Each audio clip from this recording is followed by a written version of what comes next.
இந்த உள்ளத்தால் நீலம் நினைந்த மணிகண்டத்து ஈசனடியார் பெருமையினை எல்லா உயிரும் தொழையெடுத்து தேசமுய திருத்தொண்ட தொகை முன்பணித்த திருவாலன் வாசமலர்மண் கழல் வணங்க வந்த பிறப்பை வணங்குவாம். தூக்கு சீர் திருத்தொண்ட தொகைவிரி வாக்கினால் சொல்ல வல்ல பிரான் எங்கள் பாக்கிய பயனாம் பதிக்குன்றைவாள் செக்கிழாரடி சென்னியிருத்துவாம். எல்லாம் வல்லம் பெருமான் அருள்தரும் பன்னார் மொழி அமுடன் அமர்த்திருந்த நாவுடையாருடைய திருவடிகளை வணங்கி அருள்தரும் கருணாம்பிகை தாயார் நம்பர் பெருங்கேடிலியப்பர் திருவடி தாமர்களை மனமொழி மைகளாலை வணங்கி எம்பெருமக்கள் நாயன்மாருடைய பொன்னார் திருவடி தாமர்களை முக்கண்ணங்களாலை வணங்கி உரையாசிரி சிவக்கண்ணையாவுடைய திருவடிகளை நீல நினைந்து அடியனுடைய ஞானஸ்ரீ பெருந்தகையாருடைய திருவடி தாமர்களை மனமொழி மைகளாலை வணங்கி அடியார் பெருமக்களுடைய திருவடியில் எல்லாம் மனம் மொழி மெய்களாலே வணங்கி அமைகின்றேன். அன்பார்ந்த சிவனை செல்வர்களே, நம்முடைய தடுத்தாட்கொண்ட புராணத்திலே நிறைவு பகுதியாக இருக்கக்கூடிய திருத்தொண்ட தொகை பாடக்கூடிய ஒரு பகுதிக்கு நம்ம வந்திருக்கிறோம். அன்பர் பெருமக்களே, நம்முடைய சுந்தரமூர்த்தி சாமிகளுடைய அவதாரமே என்னென்னா திருத்தொண்ட தொகை பாடுவது தான். அதற்காகவே அவதரித்தவர். திருமலை சிறப்பில் அப்படி தான் சொல்கிறார் சேக்கிழ பெருமான். மாதவம் செய்த தென்திசை வாழ்ந்திட தீதில்லா திருத்தொண்ட தொகை தர போதுவார் அவர் மேல்மணம் போக்கிட காதல் மாதரும் காட்சியில் கண்ணினார் என்று சொல்லி ஏன் இந்த ரெண்டு பெண்களை பார்த்தார் அப்படின்னா, அவர் இந்த மண்ணுலகத்துக்கு வரணும். மண்ணுலகத்துக்கு வந்தால் தான் திருத்தொண்ட தொகை பாட முடியும். நமக்கெல்லாம் திருத்தொண்ட தொகை கொடுக்கணும். அதுக்கு ஒரு காரணம் வேணும். இந்த மண்ணுலகத்தில் அவர் அவதரிக்கிறதுக்கு ஒரு காரணம் வேணும். ஏன்னா ஒருத்தரை மேலேருந்து கீழே அனுப்புறதுனா ஏதோ ஒரு காரணம் வேணும். அதற்காக அவர் அந்த ரெண்டு பெண்களை பார்த்தார் அப்படின்னு சொல்லி சேக்கிழ பெருமான் அங்கே சொல்கிறார். அதில் ஒன்று தான் இந்த திருத்தொண்ட தொகை தர அப்படின்னு சொல்லக்கூடிய அந்த பகுதி. அது இப்போ நிறைவாக போகுது. மேலே பார்த்த கமலினியார் என்று சொல்லக்கூடிய வரவே நாச்சியாருடைய திருமணம் முடிஞ்சிருச்சு. திருமணம் முடிஞ்ச நம்பிகள் சுந்தரர் என்ன பண்ணுறாருன்னா, பெருமானை வணங்குவதற்காக பூங்கோயிலுக்குள்ளே வர்றார். எப்பொழுதும் திருவாரூருக்குள்ளே நம்ம பல முறை சொல்லியிருக்கிறோம். திருவாரூர் உள்ள நுழைகின்ற பொழுது கிழக்கு வாயில் வழியாக தான் போகணும். வேறு எந்த வாயில் வழியாக வந்தாலுமே கூட கிழக்கு வாயிலுக்கு பக்கத்தில் இருக்கக்கூடிய தேவாசிரியன் அப்படிங்கிற அந்த தேவாசி மண்டபத்தை வணங்கிட்டு தான் உள்ளே போகணும். அங்கே அடியார் பெருமக்கள் எல்லாம் அப்படியே நிரம்ப இருக்கிற மாதிரி நம்ம மனசில் நினச்சி அவங்களெல்லாம் வணங்கிட்டு தான் உள்ளே வரணும். அதான் விதி. திருவாரூர் பொறுத்த வரைக்கும் இப்படி தான் வழிபாடு செய்யணும். எத்தனை முறை போனாலும் சரி, நீங்கள் மேற்கு வாயில் வழியாக போனாலும் சரி, தெற்கு வாயில் வழியாக போனாலும் சரி, தேவாசிரியனை போய் வணங்கிட்டு தான் உள்ளே வரணும். அப்படி நம்பிகள் பெருமானை வணங்குவதற்காக அந்த வழியில் வர்றார். அப்படி வருகின்ற பொழுது கிழக்கு வாயில் வழியாக வர்றார். வருகின்ற பொழுது அந்த அடியார்களை எல்லாம் நேரில் போய் வணங்குறதுக்கு நமக்கு தகுதி இல்லைன்னு ஒதுங்கி வர்றார். இவர்களுக்கு யான் அடியேனாக பண்ணும் நாள் என்னால் என்று பரமர்தால் பரவி சென்றார். இதெல்லாம் போன முறையே விரிவாக சொல்லிட்டோம். அப்படி ஒதுங்கி பெருமானை போய் பார்க்கிறார். பெருமான் என்ன செய்கிறார் அப்படின்னா, கோயிலுக்குள்ளேருந்து வெளியில் காட்சி கொடுக்குறார். சுந்தரருக்கு மட்டும்தான் அப்படி காட்சி கொடுக்குறார். திருவாரூர் கோயிலிருந்து வாயிலில் காட்சி கொடுக்குறார். யார்? சுந்தரருக்காக. ஆரூர் பெருமானை எழுந்து திருக்கோயில் வாயிலில் காட்சி கொடுக்குறார். அவருடைய பெருமானுடைய திருவடியை வணங்கி அதற்கு பிறகுதான் அந்த இறைவனுடைய திருவடிகளை போற்றி பாடுறார். 11 முறை போற்றி பாடுறார். அந்த திருப்பாடலாம் நம்ம பார்த்தோம். 11 முறை அதை அருமையான ஒரு பகுதி அது. ஆரூர் பெருமானுடைய திருவடிகளை வணங்கக்கூடியது ஒரு அருமையான ஒரு நிலை. அப்படி வணங்கி கொண்டு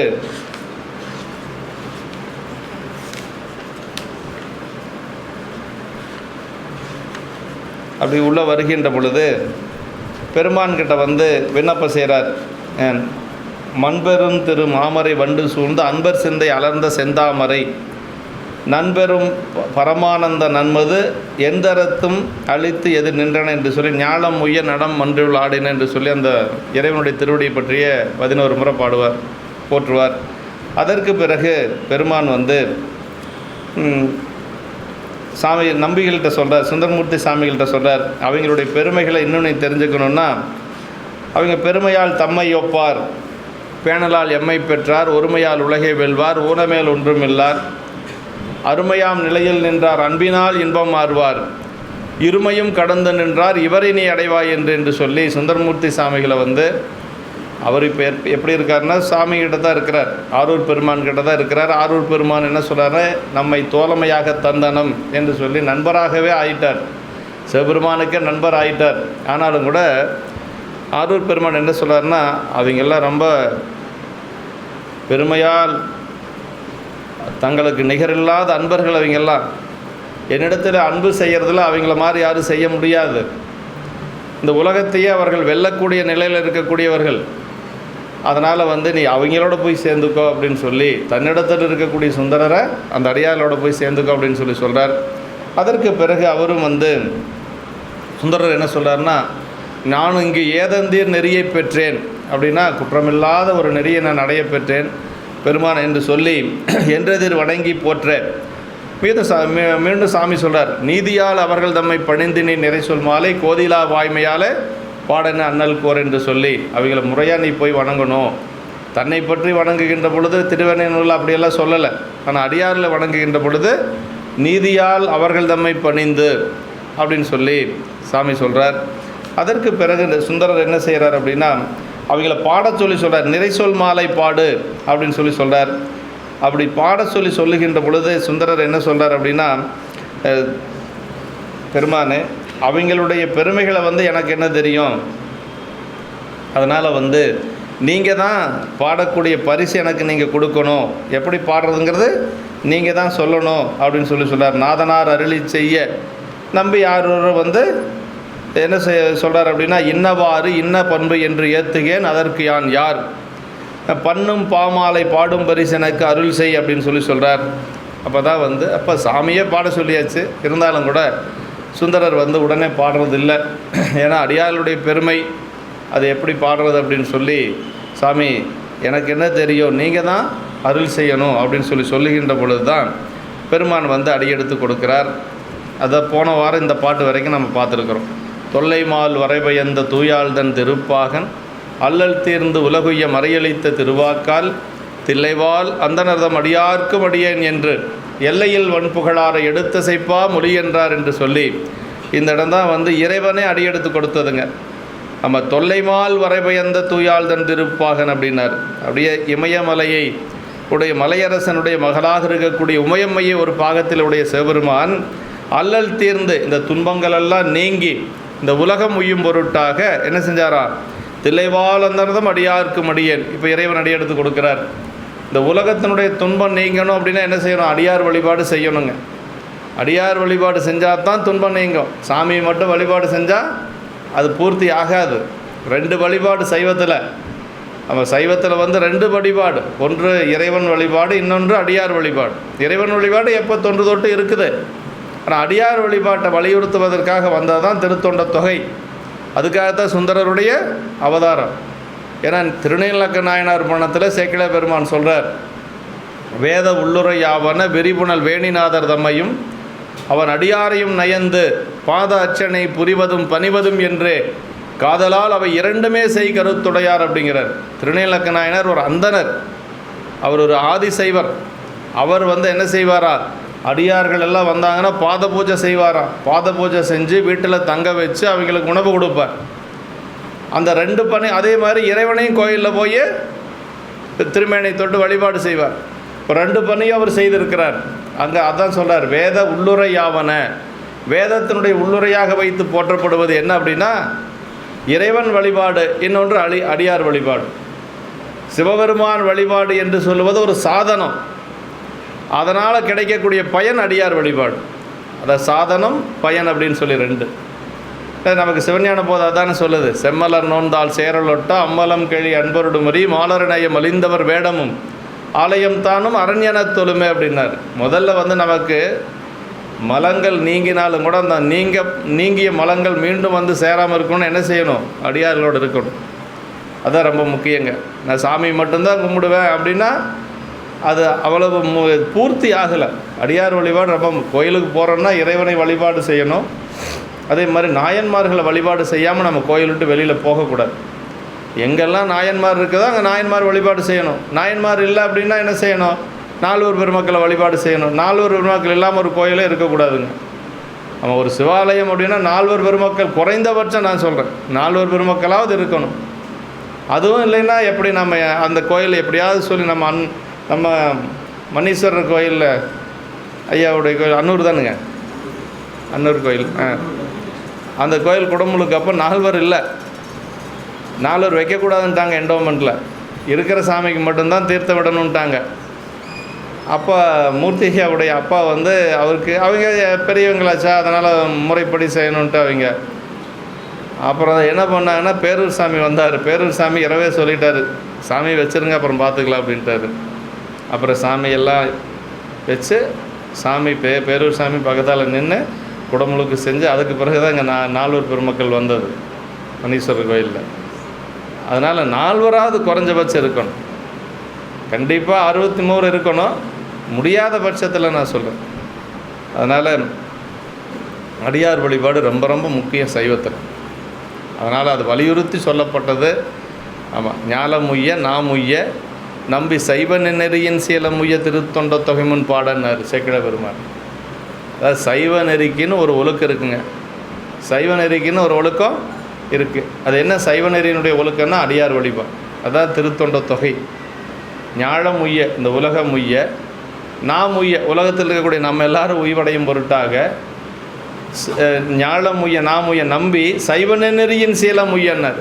அப்போ நமக்கு ஒரு நெறி இருக்குது, சைவத்துக்கே ஒரு நெறி இருக்குது. அது என்ன அப்படின்னா திருத்தொண்ட தொகை அப்படிங்கிற சைவ நெறியின் சீலமுய்ய திருத்தொண்ட தொகை முன் பாட செழுமறைகள் ஓலமிடமும் உணர்வறியார்தாம். வேதங்கள் எல்லாம் ஓலமிட்டு காண முடியாத சிவபெருமான் அங்கேருந்து சொல்கிறாராம். ஏன்னா சுந்தரர் அடியாரில் வணங்காமல் வந்துட்டார்னு சொல்லி விரல்மிட நாயனாருக்கு கோபம் வந்துருச்சு.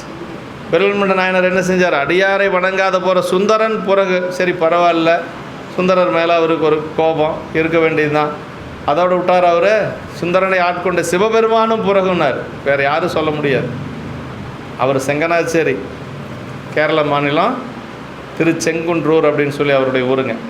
அவருக்கு என்னென்னா முதல்ல அடியாரை வழிபாடு செய்யணும், அதுக்கு பிறகு தான் ஆண்டவனை போய் வழிபாடு செய்யணும். சுந்தரனை ஆட்கொண்ட சிவபெருமானே பிறகுன்னு சொன்னார். சாமி மேலேருந்து சத்தம் போட்டாராம், ஏப்பா நான் அடியாரோட தான்ப்பா இருக்கிறேன் அப்படின்னு சொல்லி ஆரூர் பெருமானுடைய குரல் கேட்டுச்சான். சேக்கிழார் பெருமான் சொல்லார், அடியாருடன் நாம் உலது என்றால் ஆலம் அமுது செய்த பிறான் அடியார் பெருமை அறிந்தார் யார் அப்படின்னு கேட்குறாரு. இதெல்லாம் நான் சொல்கிறதெல்லாம் விரல்மிட நாயனார் சரீரத்தில் வர்றது, விரல்மிட நாயனார் சரீரத்தில் வருது. ஆமாம், அடியாருடன் நாம் உலது. இவர் பிறகுன்னு சொல்கிறாரு விரல்மிட நாயனார், ஏப்பா நான் அடியாரோட தான்ப்பா இருக்கிறேன் அப்படின்னு சொல்லி சாமி சொல்கிறாராம், ஆரூர் பெருமான் சொல்கிறாராம். அப்போ அடியார் பெருமை எந்த அளவுக்கு இருக்குன்னு பாருங்கன்னு சொல்லி ஆலம் அமுது செய்த பிறான் அடியார் பெருமை அறிந்தார் யார் அப்படின்னு சொல்லி சொல்கிறார். அதனால் அந்த திருத்தொண்ட தொகை இப்போ சாமி அடியெடுத்து கொடுக்க போகிறார். அதாவதுங்க 3 இடத்துல பெருமான் அடியெடுத்து கொடுக்குறார் 12 திருமுறைகளில். ஒன்று தன்னை பற்றி பாடுவதற்கு வெண்ணெய்நல்லூரில் அடியெடுத்து கொடுக்குறார். திருவெண்ணெய்நல்லூரில் சாமியை ஆட்கொள்ளுகின்ற பொழுது சுந்தரர், இதே சுந்தரர்கிட்ட சாமி எனக்கு தமிழ் பாடல் ரொம்ப பிடிக்கும், அதனால் நீ தமிழால் என்னை பாடு அப்படின்னு சொல்லி சொல்கிறார். சும்மா பாடுன்னு சொன்னால் இவருக்கு சமஸ்கிருதம் தெரியும், அதனால் அதில் கூட பாடலாம் இல்லையா? அப்படி இல்லை, சாமி கேட்டதே நமக்கும் அன்பின் பெருகிய சிறப்பின் மிக்க அர்ச்சனை பாட்டேயாகும் ஆதலால் மண்மேல் நம்மை சொற்றமிழ் பாடுகின்றார் தூமரை பாடும் வாயால். ஏற்கனவே வேதங்களையெல்லாம் பாடக்கூடிய திருவாய் யார்? சிவபெருமான். வேதங்களை அவர் தானே பாடினார். வேதங்கள் மொழிந்த பிறான் மெய்த்தொண்டர் நிலை கண்டு காரைக்காலம் மேற்பணத்தில் வருது. வேத காரணரடியார் மெய்ப்பணி செய்ய சிறுத்தொண்ட நாயனார் பணத்தில் வருது. வேதங்களை எல்லாம் யார் சொன்னாங்கன்னா சிவபெருமான் தான் சொன்னார். ஆகமத்தை யார் சொன்னாங்க? சிவபெருமான் தான் சொன்னார். ஆனால் அப்படிப்பட்ட சிவபெருமான் என்ன வேணும்னு கேட்குறாரு அப்படின்னா தமிழ் வேணும்னு கேட்குறாரு. அதுதான் சிறப்பு. அதான் அங்கே சொல்கிறார், நமக்கும் அன்பின் பெருகிய சிறப்பின் மிக்க அர்ச்சனை பாட்டேயாகும் ஆதலால் மண்மேல் நம்மை சொற்றமிழ் பாடுகின்றார் யார்? தூமரை பாடும் வாயாளம். நல்ல வேதங்களை எல்லாம் சொல்லக்கூடிய சிவபெருமான் தன்னுடைய திருவாக்கின் மூலமாக தமிழ் வேணும்னு சொல்லி கேட்குறார். அது அங்கே தன்னை பற்றி பாடுவதற்கு. இப்போ இது சிவபெருமான் அடியெடுத்து கொடுக்குறார். தில்லைவாள் அந்தனதம் அடியார்க்கும் அடியேன். இது யாரை பாடுறதுக்கு? அடியார்களை பாடுவதற்கு. 2வது இடம் இல்லைங்களா? திருவாரூரில் அடியார்களை பாடுவதற்கு சுந்தரருக்காக திருத்தொண்ட தொகைக்கு அடியெடுத்து கொடுக்குறார். இன்னொரு இடம் பெரிய புராணம் சேக்கிழார் பெருமானுக்கு அடியெடுத்து கொடுக்குறார். தில்லையம்பதியில் உலகலாம் என்று சொல்லி அடியெடுத்து கொடுக்குறார். 3 இடத்துல அடி எடுத்து கொடுத்தாரு. ஒரு இடத்துல இறைவனை பற்றி பாடுவதற்கு, 2 இடத்துல அடியார்களை பற்றி பாடுவதற்கு. இப்போ எது பெருசுன்னு பாருங்களேன். சாமியே தன்னை பற்றி பாடுவதற்கு ஒரே ஒரு இடத்துல தான் அடி எடுத்து கொடுத்தாரு. ஆனால் அடியார்களை பற்றி பாடுவதற்கு 2 இடத்துல அடி எடுத்து கொடுத்துருக்குறாங்க. அதனால் இறைவனை வழிபாடு செய்கிறது ஒரு புண்ணியம். அதை விட பெரிய பெரிய பெரிய பெரிய புண்ணியம் என்னென்னா அடியார்கள் வழிபாடு செய்கிறது தான். சீலமார் பூசைம்பார் சேக்கிழ பெருமான் எங்கே சொல்கிறார் அப்படின்னா, இளையான்குடி மாறநாயனார் பணத்தில் சொல்கிறார். சீலமார் பூசை செய்த தொண்டரை நோக்கி ஏலவார் குழலால் தம்மோடு இடப வாகனனாய் தோன்றி என்ன சொன்னார் தெரியுங்களா? அன்பனே, அன்பர் பூசை அளித்த நீ அணங்கினோடும் என்பரும் உலகம் எய்து இருநிதி கிழவன் தானும் மண்பெரும் செல்வம் ஏந்தி வழிவழி ஏவல் கேட்ப மொழிமொழி ஏவல் கேட்ப இன்பமாந்திருக்க என்று அருள் செய்தான் எவருக்கு மிக்கான் அப்படின்னார். வறுமை நிலையில் நீங்கள் என்ன பண்ணீங்க? அடியாருக்கு அன்னம்பாளிப்பு செஞ்சதுனால இப்போ என்ன பதவி கொடுக்குறாருன்னா, என் பெரும் உலகம் மீது சிவலோகத்துக்கு நீ வந்துரு, யாரோட அணங்கினோடும் உன்னுடைய மனைவியோடு வந்துரு. அப்படி சிவலோகத்தில் என்ன செய்யணும்? அழகாபுரின்னு அங்கே ஒரு இடம் இருக்குது.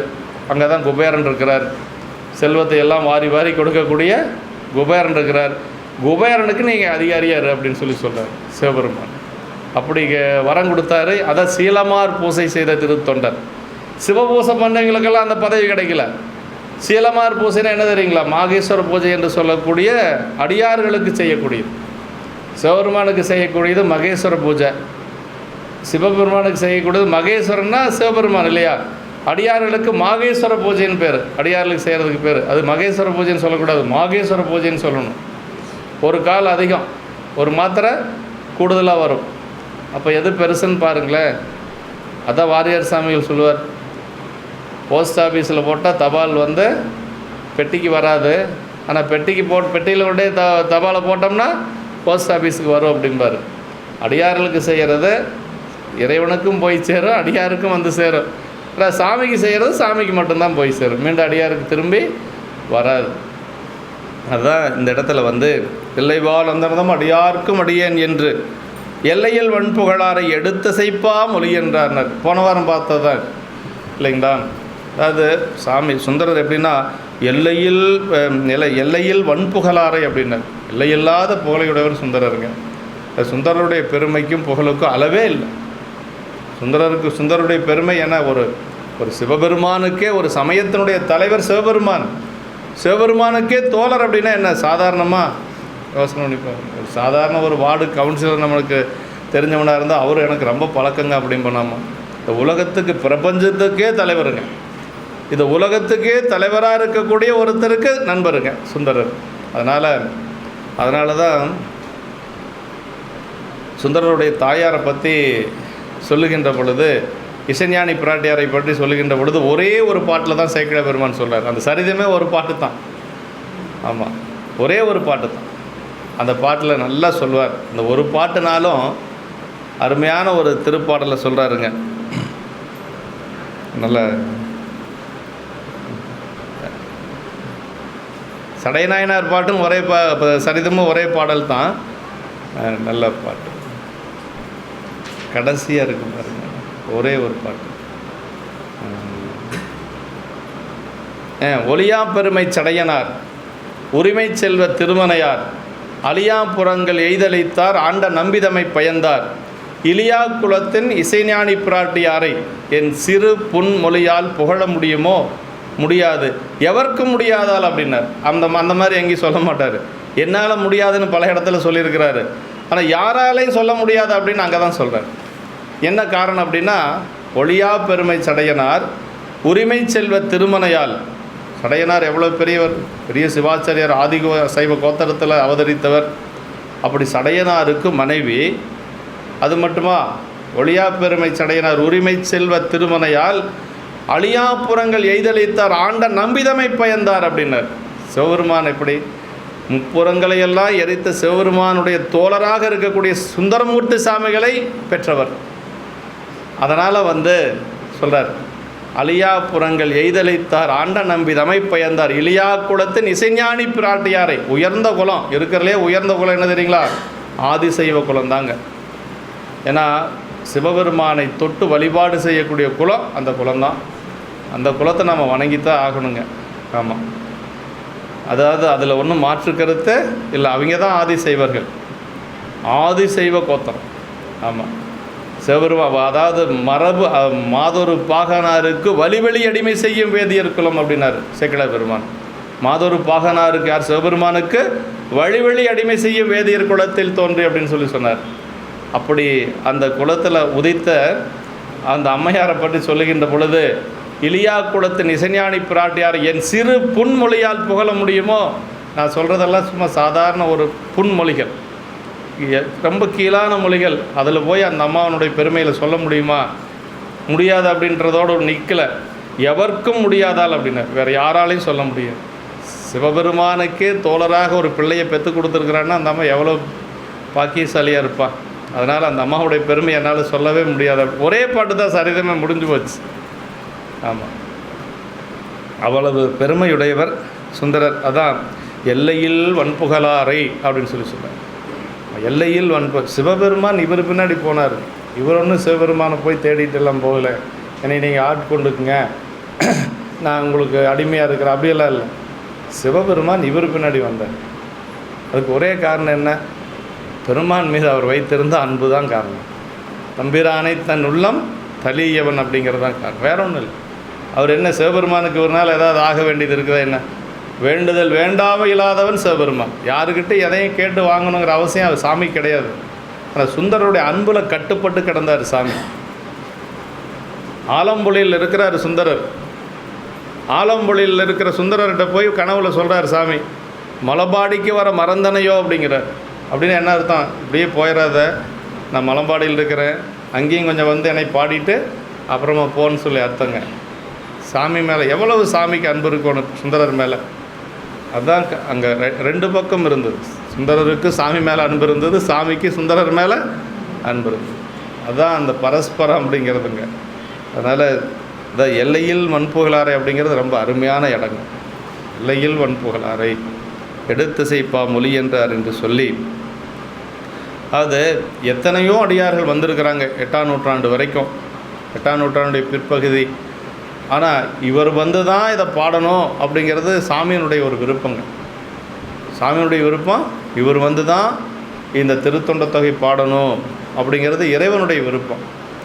சுந்தரர் அவ்வளவு சிறப்புடையவர் அப்படிங்கிறது அதான். அது சாரும் தவத்து சங்கிலிகள் மேருவரையின் மேம்பட்ட தவத்தான் அப்படின்னு சங்கிலி நாச்சியார்கிட்ட தூது போகிறார் இல்லைங்களா பெருமானார். சுந்தரரை திருமணம் செஞ்சுக்க சொல்லி கேட்குறதுக்காக போகிறார். அப்போ என்ன சொல்கிறாருன்னா, இப்போ ஒருத்தர் வந்து இவர் வந்து ரொம்ப நல்லவருங்க அப்படின்னு சொல்லி நாம் சொல்லுவோம். இவர் என்னை விட ரொம்ப நல்லவருங்க அப்படின்னு சொல்கிறதுங்கிறது ஒரு சிலருக்கு தான் அந்த மனசு வரும் இல்லைங்களா.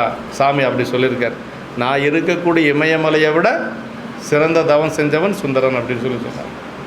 அது சங்கிலிகிட்ட எப்படி சொல்லார்னா, சாரும் தவத்து சங்கிலிகள், நீயும் தவம் செஞ்சவதான், நீ பெரிய தவமுடையவள் தான், இல்லைன்னு சொல்ல முடியாது. ஏன்னா திருமணமே வேண்டான்னு சொல்லிட்டு ஒற்றியூர் கோயிலில் வந்து 4 பக்கம் திரைச்சீலை அமைத்து பெருமானுக்கு ஒரு கன்னி மாடம் அமைத்து பெருமானுக்கு மலர் தொண்டு தான் செய்வேன்னு சொல்லி அந்த அம்மா திருமணமே வேண்டான்னு சொல்லி அங்கே வந்து தவம் இருக்கிறா. சின்ன வயசில் 10, 15 வயசு 16 வயசில். அதனால் நீ பெரிய தவமுடையவள் தான், ஆனால் அவன் எப்படின்னா நான் இருக்கக்கூடிய இமயமலையை விட தவம் செஞ்சவன் அப்படின்னு சொல்லி சொல்கிறான். இருக்கிறதுலே பெரிய தவம் செஞ்சது இமயமலை தான், ஹிமாலயாஸ்ன்னு சொல்லணும் இல்லைங்களா. அது சொல்கிறதே கடவுள் பூமின்னு சொல்லி, தெய்வ பூமின்னு சொல்லி சொல்லுவாங்க, தேவ பூமி அப்படின்னு சொல்லி சொல்லுவாங்க. அதை விட சிறந்த தவமுடையவரான் சுந்தரர். யார் அப்படி சொல்கிறது? யார்? சிவபெருமான் சொல்கிறார். மேருவரையின் மேம்பட்ட தவத்தான் சாலை என்பால் அன்புடையான். அது மட்டும் இல்லை, எங்கிட்ட ரொம்ப அன்போடு இருக்கிறான் அப்படின்னு சொல்லி சொல்கிறார். அதுதானே பெருமானிடத்தில் அன்பு இருக்கிறது தானே ரொம்ப முக்கியம். சாலை என்பால் அன்புடையான் உன்னை என்னிடத்தில் உன்னை வேண்டுமென இறந்தான் அப்படின்னா. எல்லாரும் பார்க்குற மாதிரி வெண்ணையலூர் நான் அவனை ஆட்கொண்டேன், இப்போ என்னங்கிறான்னா உன்னை வேணும்னு கேட்குறான். அதனால் நீ என்ன செய்றீன்னா மனத்தால் அனைவாய் சுந்தரன் அப்படின்னு சொல்லி சொல்கிறார். நீ எப்படியாவது அவனை வந்து திருமணம் செஞ்சுக்கோ அப்படின்னு சொல்லி அவர் சாமி போய் கேட்குறாருன்னா, அந்த அளவுக்கு சுந்தரர் வந்து தவம் உடையவர் அப்படிங்கிறதுல எந்த ஒரு மாற்று கருத்தும் இல்லை. அப்படி சுந்தரருக்கு எடுத்து கொடுத்தாச்சுப்பா. ஒரு வியாபாரம் பண்ணுறதுக்கு ஒரு முதலீடு போட்ட மாதிரி திளைவால் அந்தரதம் அடியார்க்கும் அடியேன் அப்படின்னு எடுத்து கொடுத்துட்டார். அடுத்து என்ன செய்கிறார் அப்படின்னா, சரி, எடுத்து கொடுத்தோன்னு உடனே பாடிட்டாரா அப்படின்னா, முதல்ல என்ன பண்ணார்னா, திருக்கூட்டமாக இருக்கிறாங்க அந்த தேவாசிரியர் மனசுக்குள்ளே வச்சுங்க எல்லாரும். கிழக்கு வாயில் வழியாக போகிறோம், வலது பக்கம் இருக்கக்கூடியது தேவாசிரியர். அந்த தேவாசிரியரில் இப்போ அடியாரெல்லாம் நிரம்ப இருக்கிறாங்க. அந்த தேவாசிரியர் மண்டபம் முழுக்க அடியார்கள் இருக்கிறாங்க. இவர் என்ன பண்ணுறாருனா, சாமி சொன்னதுக்கு பிறகு நேராக போகிறார். அந்த தேவாசிரியர்கள் இருக்கக்கூடிய அடியார்கள் விழுந்து வணங்குறார். முதல்ல திருக்கூட்டத்தை முதல்ல வணங்குறார். அப்புறம் ஒவ்வொருத்தராக போய் தனித்தனியாக பேரை சொல்லி வணங்குறார். எல்லாத்தையும் பேரை சொல்லி வணங்கியிருக்கிறார். அதற்கு பிறகு தான் திருத்தொண்ட தொகை பாடியிருக்கிறார். அது எத்தனை ஒரு முறை வணங்கலைங்க, பல முறையால் அப்படின்னு சொல்லி இந்த பாட்டில் வரும். அப்படின்னா எப்படி வணங்கணுமா, முதல்ல சாஷ்டாங்கமாக விழுந்து வணங்கணும். அப்புறம் பஞ்சாங்கமாக 5 உறுப்புகள் நிலத்தில் படுற மாதிரி மண்டி போட்டு விழுந்து வணங்கணும். அப்படியெல்லாம் ஒரு முறை இல்லை, பல முறை விழுந்து வணங்கியிருக்கிறார். அதான் அந்த திருப்பாட்டு. அருமையான பாடல் இது. தூரத்தே திருக்கூட்டம் பலமுறையால் தொழுது அன்பு சேரத்தாழ்ந்து எழுந்தருகு சென்றெய்தி நின்றழியா வீரத்தார் எல்லாருக்கும் தனித்தனி பேரடியேன் என்று ஆர்வத்தால் திருத்தொண்ட தொகைப்பதிகமருள் செய்வார். இப்போ தான் திருத்தொண்ட தொகை பாடுறேன். அவருடைய அவதார நோக்கம் இப்போ தான் நிறைவாகுது. திருத்தொண்ட தொகை பாடுறேன். இப்போ நம்ம பாடணும் இல்லையா, அதுதான் தூரத்தே திருக்கூட்டம்னர். அது அடியார் திருக்கூட்டத்தை தூரத்தில் நின்றே பலமுறையாலும் வணங்கியும், இன்னும் பக்கத்திலேயே போகலை. இப்போ இங்கே திருக்கூட்டம்னா அவ்வளோ தூரத்தில் நிற்கிறார் சுந்தரர். விழுந்து வணங்குறார். அப்படி வணங்கிட்டே போகிறார். பலமுறையால் தொழுது அப்படின்னு சொல்லார். அன்பின் மிகுதியினால் மீண்டும் தாழ்ந்து எழுந்தும் பின்னர் அருகே போய் நின்று கொண்டு அப்புறம் மறுபடியும் பக்கத்தால் போய் நிற்கிறார். அப்படி பக்கத்தில் போய் நின்று கொண்டு எக்காலத்தும் அழியாத வீரமுடையார்களாய் அவர்கள் ஒவ்வொருவருக்கும் தனித்தனியாக அவர் திருப்பெயர் சொல்லி இவருக்கு அடியேன். அது ரொம்ப முக்கியங்க. திருக்கூட்டத்தை வணங்கியாச்சு. அப்புறம் ஒவ்வொருத்தரையும் பேரை சொல்லி தில்லைவாழந்தனமடியாருக்கு படியன், திருநீலகண்டத்து குயவனார்க்கடின்னு இல்லையே என்ன, இப்படி ஒவ்வொருத்தராக பேரை சொல்லி வணங்குறார். அப்படியெல்லாம் வணங்கி இதான் சொல்கிறார், இவருக்கு அடியேன் என்றும் பின்னர் அதற்கு பேராக தொகுதியாய் குறித்து தொகுதியாருக்கு அடியேன் என்றும். தொகையடியார் 9 பேர் இருக்கிறாங்க இல்லையா, தில்லைவாழந்தனர்கள் தொகையடியார். பத்தராய் பணிவார்கள், பரமணியை பாடுவார்கள், சித்தத்தை சிவன்பாலை வைத்தவர்கள், திருவாரூர் பிறந்தவர்கள், 30 திருமேனி தீண்டவர்கள், முழுநீர் பூசியவர்கள், அப்பாலும் அடி சார்ந்த அடியார்கள். இதெல்லாத்தையும் பெயர் சொல்லி தொகையடியார்களையும் பண்ணுறார். 9, அதாவது 63 நாயன்மார்கள், 9 தொகையடியார், மொத்தம் 72 பேர். எல்லாத்தையும் பேரை சொல்லி அங்கே திருத்தொண்ட தொகை நமக்கு கொடுக்குறார். அப்படி தொகுதியாருக்கு அடியேன் என்று துதித்து மேன்மேல் எழுகின்ற ஆசையினால் திருத்தொண்ட தொகை என்ற பெயர் பெற்ற திருப்பதிகத்தை நம்பிகள் அருளி செய்வாராய். அப்படி எல்லாம் பேரெல்லாம் சொல்லி வணங்கி அதற்கு பிறகு திருத்தொண்ட தொகையை சாமி சொல்லி கொடுத்த அதை முன்னாக வைத்து இறைவன் சொன்னார் இல்லையா, தில்லைவாழந்தனம் அடியார்க்கு அடியேன். அப்புறம் இவர் திருநீலகண்டத்து குயவனார்க்கடியேன் ஆரம்பிக்கிறார். இப்படியே 11 பாடல்கள் இல்லைங்களா, எல்லாத்துக்கும் தெரியும் 11 பாடல்கள். இந்த 11 பாடல்கள் எப்படின்னா மந்திரங்க. பஞ்சபிரம மந்திரம் 5, சடங்க மந்திரம் 6, மொத்தம் 11 மந்திரங்களாக இருக்கக்கூடியது வாரியர் சாமிகள் சொல்வார்.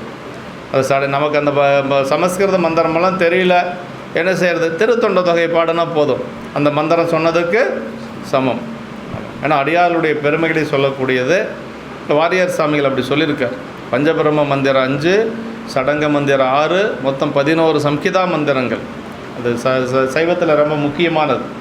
அப்படி இந்த திருத்தொண்ட தொகை என்ற பெயர் பெற்ற திருப்பதிகத்தை நம்பிகள் அருளி செய்வாராய் என்று சொல்கிறாங்க. அருமையான ஒரு இடம். தனித்தனி பேரடியேன் என்றனர். திருக்கூட்டம்னா அங்கு கூடியிருந்த அடியவர்களை குறித்தது. இத்திருக்கூட்டத்தின் இயல்பும் விரிவும் அந்த திருக்கூட்ட சிறப்பில் நம்ம ஏற்கனவே பார்த்துருக்குறோம். அங்கே இருக்கக்கூடிய அடியார்கள் எப்படிப்பட்ட அடியார்கள் அப்படிங்கிறத பார்த்துருக்குறோம். அங்கே இருக்கக்கூடிய அடியார்கள் எப்படி அறந்தை தீர்க்கும் அடியவர் அப்படின்னாரு சேக்கிழ. அறந்தைன்னு எழுதுறீங்களா, துன்பம் இருக்கிறதுலே பெரிய துன்பம் பிறவி துன்பம். அங்கே இருக்கக்கூடிய அடியாரில் போய் வணங்கினா பிறவி துன்பமே போயிடும். அப்படின்னா நமக்கு முக்தி கிடைக்கும் அப்படிங்கிறாரு சேக்கிழ பெருமான் சொல்கிறார். அறந்தை தீர்க்கும் அடியவர் மேனிமேல் நிறந்த நீற்றொழி ஆழ்நிறை தூய்மையால் புறந்த அஞ்செழுத்து ஓசை பொழிதலால் பரந்த 1000 பாற்கடல் போல்வதேனார். அந்த 1000 மண்டபம் எப்படி இருக்குது அப்படின்னா, தேவாசிரி மண்டபம் ஒரு பார்க்கடலை போல் இருக்குது. ஏன் அப்படின்னா எல்லாரும் திருநீர் பூசியிருக்காங்க, அப்புறம் எல்லாரும் அஞ்சலத்தை சொல்லிகிட்டு இருக்கிறாங்க. இப்படி எல்லாம் அந்த மண்டபம் இருக்கிறதுனால போய் அவங்கள வணங்கினா நம்ம பிறவி நீங்குங்கிற. அவங்கள வணங்குறதுக்கு மனிதர்கள் மட்டுமா, நம்ம அடியார்கள் மட்டுமா இருந்தாங்க, தேவர்களும் வந்து காத்து கிடந்தாங்க. பூவார் திசைமுகன் இந்திரன் பூமிசை மாவால் அகலத்து மால் முதல் வானவர் ஓவாது எவரும் நிறைந்துரைந்துள்ளது தேவாசனியனும் திருக்காவனும். அவங்களுக்கு என்ன வேலை அங்கே? தேவர்களெல்லாம் மேலே இருக்க வேண்டியதானே அவங்க பாட்டுக்கு. ஏன் இங்கே வந்தாங்க? அந்த அடியாரில் வணங்கினா நமக்கு முக்தி கிடைக்கும். வேறு தேவர்களே வந்து வணங்கியிருக்கிறாங்க. அது யார் இருக்கிறதுலையே பெரிய தேவர் யாருங்க? திருமால் இல்லையா? அப்புறம் நான்முகன், அப்புறம் இந்திரன். இவங்க 3 பேர் தான் பெரிய ஆளுங்க. மற்றதெல்லாம் அவங்களுக்குள்ள அடக்கம்தான். திருமால் வந்தாராம். சொல்கிறாரு சேக்கிழார், பூவார் திசைமுகன். திசைமுகன்னா நான்முகன் பிரம்மா. பூவார் திசைமுகன் இந்திரன் பூமிசை இந்திரன். மாவால் அகலத்து மால் முதல் வானவர். மால்னா திருமால். எல்லாரும் அங்கே வந்து காத்துட்டு கிடந்தாங்களாம். எதுக்கு? அங்கே இருக்கக்கூடிய அடியார்களை வழிபாடு செய்வதற்கு. ஆண்டவனை வழிபாடு செய்கிறதுக்கு இல்லை, அடியார்களை வழிபாடு செய்கிறதுக்கு. ஆரூர் பெருமானை எப்போ வேணாலும் போனால் வழிபாடு செய்யலாம். ஆனால் அடியார்களை வாய்ப்பு கிடைக்கிற பொழுது மட்டும்தான் வழிபாடு செஞ்சுக்கணும். அப்படி எல்லாம் தேவர்கள் அங்கே இருந்தாங்க என்று சொல்லி நமக்கு பார்க்குறோம். அந்த திருக்கூட்டம் தான் இதில் சொல்லக்கூடிய திருக்கூட்டம்.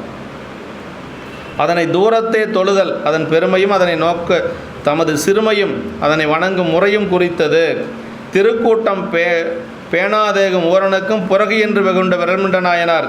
அவர் வணங்கக்கூடாதுன்ட்டெல்லாம் போகலை, நேரில் போய் நிற்கிறதுக்கு எனக்கு தகுதி இல்லை அப்படின்ட்டு ஒதுங்கி போனார். சிறு தொண்ட நாயனார் பணத்தில் ஒரு இடம் வரும்.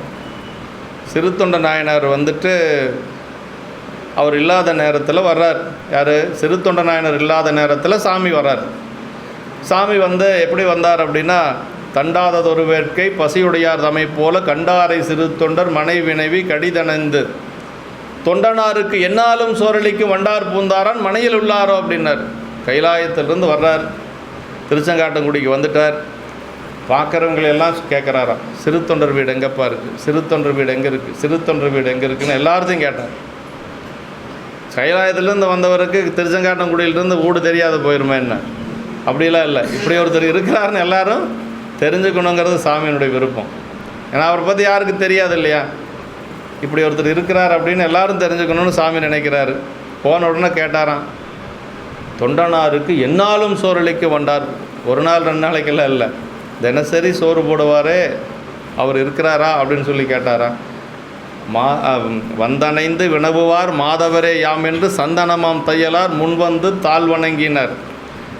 இன்னும் திருவெண்காட்டு நாங்கள் உள்ளே இருக்கிறாங்க, இவர் வெளியில் போயிட்டார் அடியாரை தேடுறதுக்காக. திருவெண்காட்டு நாங்கள் யார்? பணிப்பெண்.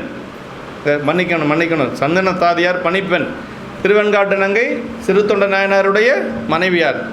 அம்மா உள்ளே இருக்கிறாங்க, பணிப்பெண் ஒடியாந்தா. எப்படி வணங்கினா தெரியுங்களா? சிவபெருமானே நேரில் வந்த மாதிரி. வந்தது சிவபெருமான் தான், ஆனால் அடியார் கோலத்தில் வந்திருக்கிறாரு. அது சிவபெருமானே நேரில் வந்த மாதிரி அந்த அம்மா நினச்சாலாம். யார்? பணிப்பெண் சந்தனத்தாதியார். வந்தணைந்து வினவுவார் மாதவரே யாம் என்று சந்தனமாம் தையலார் முன்வந்து தாழ் வணங்கி எந்தம்மையுடையவரே அகத்துள் எழுந்தருளும் அப்படின்னாங்க அந்த அம்மா. ஒரு வேலைக்காரம்மா பேசுகிற மாதிரியா இருக்குது. இது ஒரு வேலைக்காரம்மா பேசுகிற மாதிரியா இருக்குது. யோசனை பண்ணி பாருங்க. அந்த அம்மா அப்படி பேசியிருக்குது. சேக்கிழார் பெருமான் சொல்கிறாங்க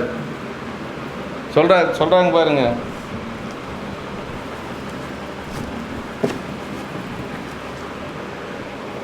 உள்ளே வந்து அகத்துள் எழுந்தருளும் அப்படின்னா என்னென்னா, வீட்டுக்குள்ளே வாங்கன்னு ஒரு பொருள், இன்னொன்று உள்ளுக்குள்ளே வாங்கன்னு சொல்லி ஒரு பொருளுங்க. அகத்துள் எழுந்தருளும் சொன்னோன்னா அவர் என்ன சொன்னார்னா, மாதரார் தாம் இருந்த இடவகையில் தனி புகுதோம்ட்டார். பெண்கள் தனியாக இருக்கிற இடத்துல நான் வரமாட்டேன் அப்படின்னு சொல்லிட்டு. இதுதான் நமக்கு பெரிய ஒரு சமுதாய சிந்தனையை அங்கே சொல்கிறார் சேக்கிழார் பெருமான். பெண்கள் தனியாக இருக்கிற இடத்துல நான் வரமாட்டோம் அப்படின்னு சொல்லி சொன்னார். அம்மா அதுக்குள்ளே உள்ளேருந்து வெளியில் வந்துட்டாங்க. திருவெண்காட்டு நங்கை அடியாரை தேடித்தான் போயிருக்கிறாரு, கொஞ்ச நேரத்தில் வந்துடுவார், நீங்கள் வந்தது தெரிஞ்சால் ரொம்ப மகிழ்ச்சி அடைவார், கொஞ்சம் நேரம் உள்ளே உட்காருங்கன்னு சொன்னாங்க. நான் உத்தராபதியோம்னு வடதேசத்துலேருந்து நான் வந்திருக்கிறேன், அப்படியெல்லாம் பெண்கள் இருக்கிற இடத்துக்கு வர முடியாது, நான் ஒரு கோயிலில் ஆத்தி மரத்துக்கு அடியில் இருக்கிறேன், அவர் வந்தார்னா வர சொல்லுன்ட்டு போயிடுறாரு. அப்போ தான் இவர் போகிறார். இவர் போன உடனே அப்படி வணங்கி நிற்கிறார். போய் அப்படி பணிந்து வணங்கி நிற்கிறார். அவர் எப்படி கேட்டார் தெரியுங்களா? நீரோ பெரிய சிறு தொண்டர் அப்படின்னு சொல்லி கேட்டார். ஒரு மிடுக்காக கேட்குறாரு. சாமி எப்படி கேட்பார்? நீங்களாம் சிறு தொண்டர் அப்படின்னா கேட்பார். நீரோ பெரிய சிறு தொண்டர் அப்படின்னு சொல்லி சொன்னார். அதுக்கு அவர் என்ன சொன்னார் அப்படின்னா, பூது எண்ணி சாதனத்தவர் முன் போற்ற போதேன், ஆயினும் நாதனடியார்கள் கருணையினால் அருளி செய்வர் அப்படின்னார். திருநீர் வச்சிருக்கிறதுக்கு முன்னாடி போய் நிற்கிறதுக்கு எனக்கு தகுதி இல்லை சாமி. சொல்கிறது யார்? சிறுத்தொண்ட நாயனார்.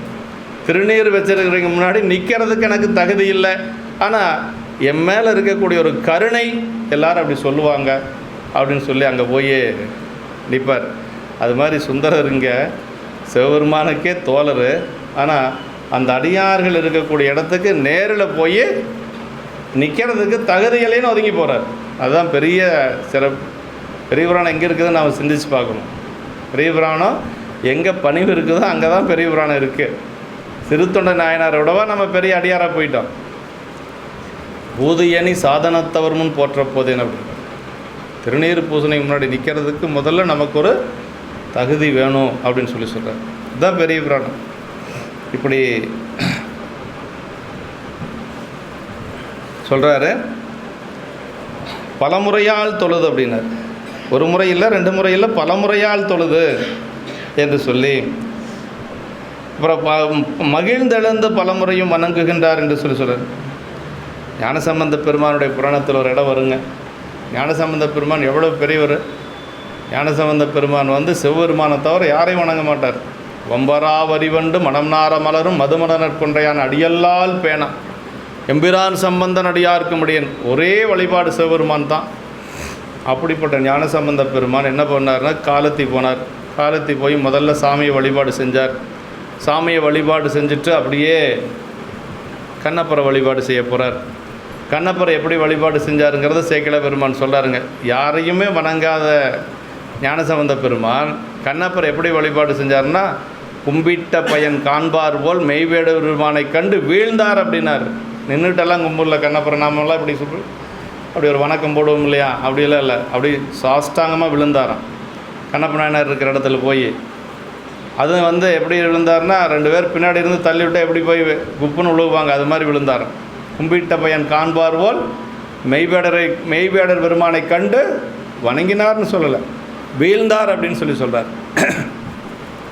அப்படின்னா சிவபெருமான் வழிபாடு கூட ஒரு தடவை வழிபாடு செஞ்சுட்டு வந்துட்டார். காலத்தினாதரை ஒரு முறை வணங்குறாரு, வந்துட்டார்.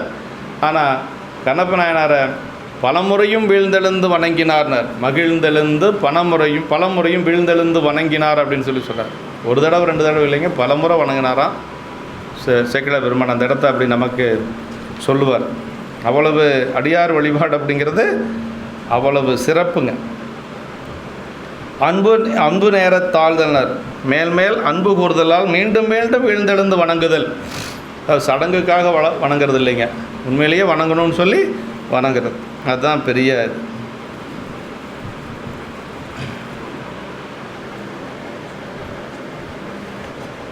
நின்றுனா நின்று அருள் செய்தார் என்று அடியார்கள் வீட்டிருக்க அவர்களின் முன் நின்று துதிக்கும் முறை குறித்தவர்.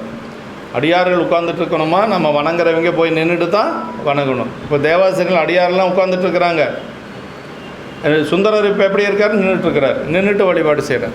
நின்றுட்டு கீழே விழுந்து எழுந்து அவங்கள போய் பணிந்து வழிபாடு செய்கிறார். நின்று அப்படின்னார். நின்று என்பதனை தத்தமது சித்த நிலைகளிலேயும் ஒழுக்கத்திலேயும் நிலை பெற்று நின்று அந்நிலையில் நின்று சிறிதும் பிறளாத வீரமுடையார் என அடியாருடன் கூட்டி உரைத்தலும் ஒன்று என்று சொல்லி சித்த நிலை தெரியாது செய்வனையின் தலை நின்றார். நாவுக்கரசு பெருமானுடைய புராணத்தில் வரும். நல்ல அடியார்களுக்கு எப்பொழுது சித்த நிலை மாறவே மாறாது. ஒரே சிந்தனையில் இருப்பாங்க. அவங்களுக்கு பணி செய்யணும், பெருமானிடத்தில் அன்பு செய்யணும், அது ரெண்டு தான் நிற்கும். மற்ற நம்மளாம் கொஞ்சம் ஏதாவது ஒரு சின்ன ஒரு இதுனாவே நமக்கு உலகில் ஏதாவது ஒரு துன்பம் வந்தாவே நம்மளால் எல்லாம் தாக்க முடியாதுங்க, என்ன அப்படிங்கிற மாதிரி ஒரு சலிப்பு வந்துடும். ஆனால் பெரியவங்களுக்கு அப்படியெல்லாம் வராது. அதுதான் நமக்கு அவங்களுக்கு இருக்கக்கூடிய வேறுபாடு. நாவுக்கரசு பெருமான சமணர்கள் அவ்வளவு துன்பங்கள் செய்தாங்க. சுண்ணாம்பு காலவாயில் இட்டாங்க, விஷங்கலந்த பால் சோறு கொடுத்தாங்க, கல்லில் கட்டி கடலில் போட்டாங்க, யானையை விட்டு இடறச் செஞ்சாங்க. எந்த இடத்துலையும் சித்த நிலை தெரியாது செய்வனியின் தலை நின்றார் அப்படின்னார். அவர் அந்த செய்கிற பணி செய்து கொண்டு இருந்தார். எந்த நேரத்திலே அவர் கலங்கவே இல்லை அப்படின்னு சொல்லி சொல்வார். அதான் அப்படித்தான் அடியார்கள். வீரம் என்னால் விளம்பும் தகையதோ அப்படின்னு சொல்லி சொல்வார்.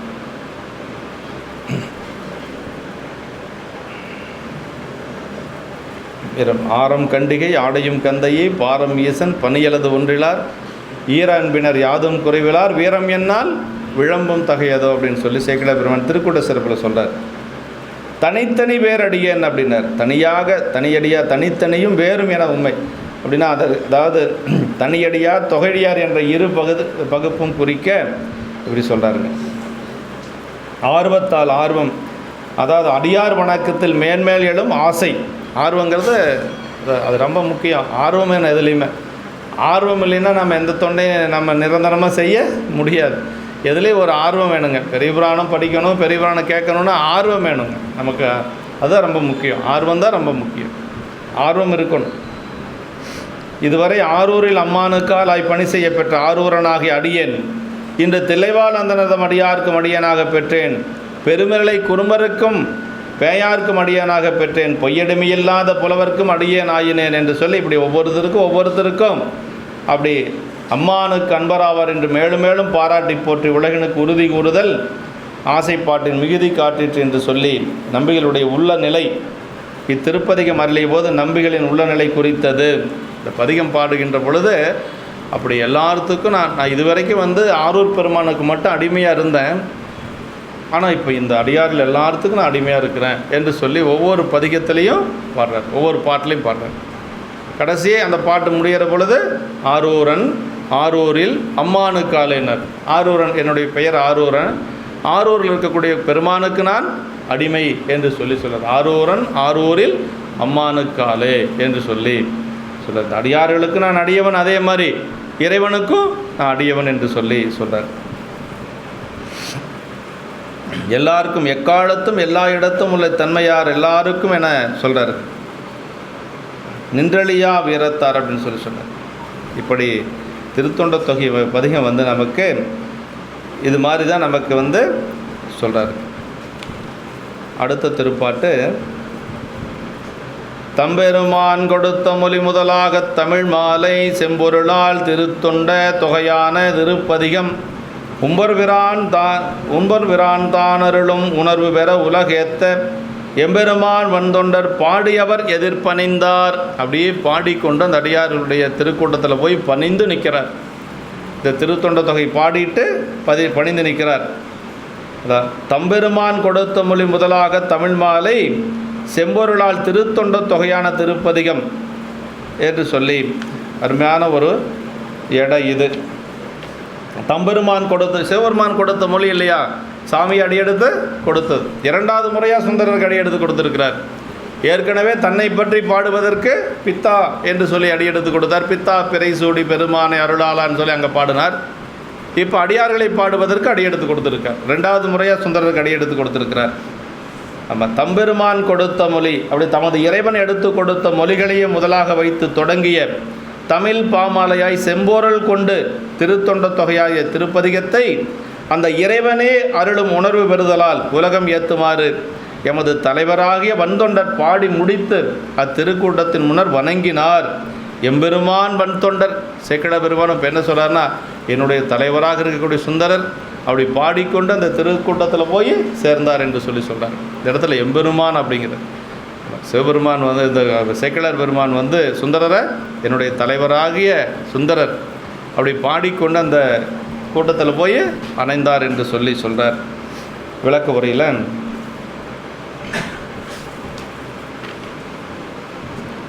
தம்பெருமான் தம்மை ஆட்கொண்டு பணித்த இறைவன் முன்னர் திரு கையிலையிலும் பின்னர் திரு வெண்ணெய்நல்லூரில் தொடங்கி இங்கு போந்த வரையிலும் பணி கொண்டவர்.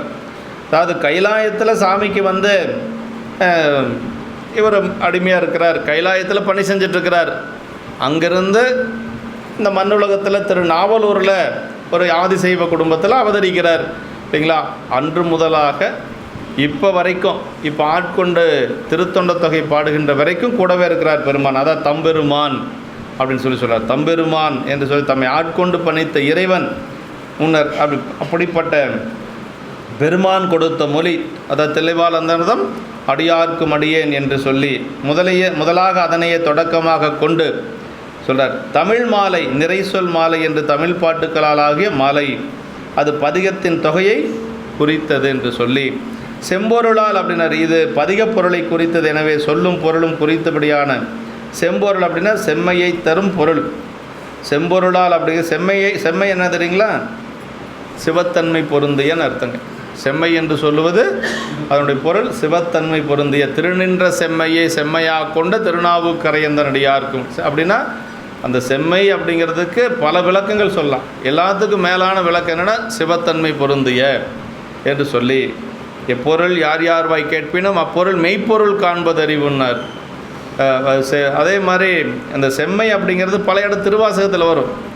செம்பொருள் துணிவே சீருடை கலலே செல்வமே சிவபெருமானே. செம்பொருள் அப்படிங்கிறது செம்மை அப்படிங்கிறதுடைய இதுதான் செம்பொருள் அப்படின்னா சிவத்தன்மை பொருந்திய என்று சொல்லி, செம்மையை தரும் பொருள் சிவத்தன்மை முக்தி தரக்கூடிய என்று சொல்லி பொருளுங்க. திருடென்ற செம்மையை செம்மையாக கொண்டு என்று சொல்லி இந்த பதிகம் 4வது பாசுரங்களால் காண்க என்று சொல்லி சொல்கிறார். சிவத்தன்மை முக்திங்கிறதெல்லாம் அந்த செம்மைங்கிறதுல அடக்கம். பிறப்பெண்ணும் பேதமை நெங்க சிறப்பொன்னும் செம்பொருள் காண்பது அறிவுன்னு வள்ளுவ பெருமான் சொல்கிறார். செம்மை பெற எடுத்த திரு தோடுடைய செவியன் எனும் மெய்மைமொழி திருப்பதிகம் பிரம்மூரம் மேவினார் தம்மை அடையாளங்களுடன் சாற்றி என்று சொல்லி சேக்கிழ பெருமான் ஞானசம்பந்த பெருமான் அந்த பதிகம் பாடுகின்ற பொழுதும் செம்மை பெற எடுத்த திரு தோடுடைய செவியன் என்று சொல்லி அந்த பதிகத்தை செம்மைன்னு சொல்லி சொல்கிறார். தீதுரு விரைவி பாசன் தீர்த்தல் செம்பொருளாக கொண்டு என்று சொல்லி அதே மாதிரி ஞானசம்பந்த பெருமானுடைய புராணத்தில் சொல்கிறார். சைவ சமய பரமாச்சாரிய மூர்த்திகளது தேவார திருவாசங்களின் பயன் பிறவி நீங்கி வீடடைவதே என்பது ஆன்றோர் துணிவு. ஆமாம், இந்த பதிகமெல்லாம் என்ன அப்படின்னா, பதிகம் பாடுனா நமக்கு பிறப்பு நீங்குங்கிறாரு. பதிகம்னா என்னங்கிறதுக்கு சிவக்கோணைய உரை சொல்கிறாரு. மெய்ப்பொருளை குடிக்கக்கூடிய சொல் வடிவம் அப்படிங்கிறார். அதே மாதிரி திருமுறை அப்படின்னா என்னென்னா முக்தி திருவுக்கு ஏதுவாகிய ஞான நூல் அப்படின்னு சொல்லி சொல்கிறாங்க. முக்திக்கு ஏதுவாகிய நூல் திருமுறை தான் முக்தி கொண்டு போக நம்மளை. வேறு நூலெல்லாம் நம்ம படிக்கிறது ஒன்றும் பயன் இல்லை. அதுவும் சாமி பாட்டு தானுங்க அப்படின்னு சொல்லி சொல்லுவோம். அது வேறு இது வேறு. இது இறைவன் உள்நின்று உணர்த்த பாடியது. காரைக்கிழமையார் புராணத்தில் வருங்க. உட்பவித்து எழுந்த ஞானத்து ஒருமையில் உமைகொண்டன்னை அற்புத திருவந்தாதி அப்பொழுது அருளி செய்தார் மாதிரி சேக்கிழ பெருமான்.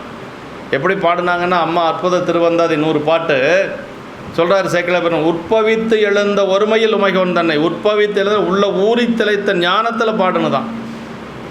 அதுக்கு நம்ம ஊரில் இருக்கிறவங்க பாடுறதுக்கு ஒன்றா போயிருமா? யோசனை பண்ணிப்பாரு. அது எப்படி அம்மா பாடியிருக்காங்க பாருங்க. உட்பவித்து எழுந்த ஒருமையில், உட்பவித்து எழுந்த ஞானத்து ஒருமையில் உமைகோன் தன்னை அற்புத திருவந்தாதி அப்பொழுது அருளி செய்தார்னா எவ்வளோ பெரிய வேலைங்க. அதனால் அது வேற, நம்ம சும்மா இருக்கிறவங்க எல்லாம் பாடுற பாடல் வேறு. ரெண்டுக்கும் வேறுபாடு. அதான் செம்பொருள் மெய்ப்பொருளை குறிக்கக்கூடிய சொல் வடிவம். நாங்கள் திருத்தொண்ட தொகையான திருத்தொண்டர்களது வரலாறும் பண்பும் இன்ன என்று தொகுத்து கூறுவது தான் என்று சொல்லி சொல்கிறார். உம்பர்பிரான் தான் அருளும் உணர்வு பெற உலகேத்தோ அப்படின்னா, உம்பர்பிரான்னா தேவ உலகிலே அரசு வீற்றிருக்கக்கூடிய தியாகேசர். உம்பர்னா தேவர்கள் இல்லையா? தியாகேச பெருமான் எங்கே இருந்தார்? அதுக்கு முன்னாடி தேவலோகத்திலிருந்து திருவாரூருக்கு முசுகுந்த சக்கரவர்த்தி தான் கொண்டு வரார். முதல்ல எங்கே இருந்தார்னா பார்க்கடலில் இருந்தார். விஷ்ணுமூர்த்தியினுடைய நெஞ்சுக்குள்ளே இருந்தார். அதுதான் அசபா நடனம்.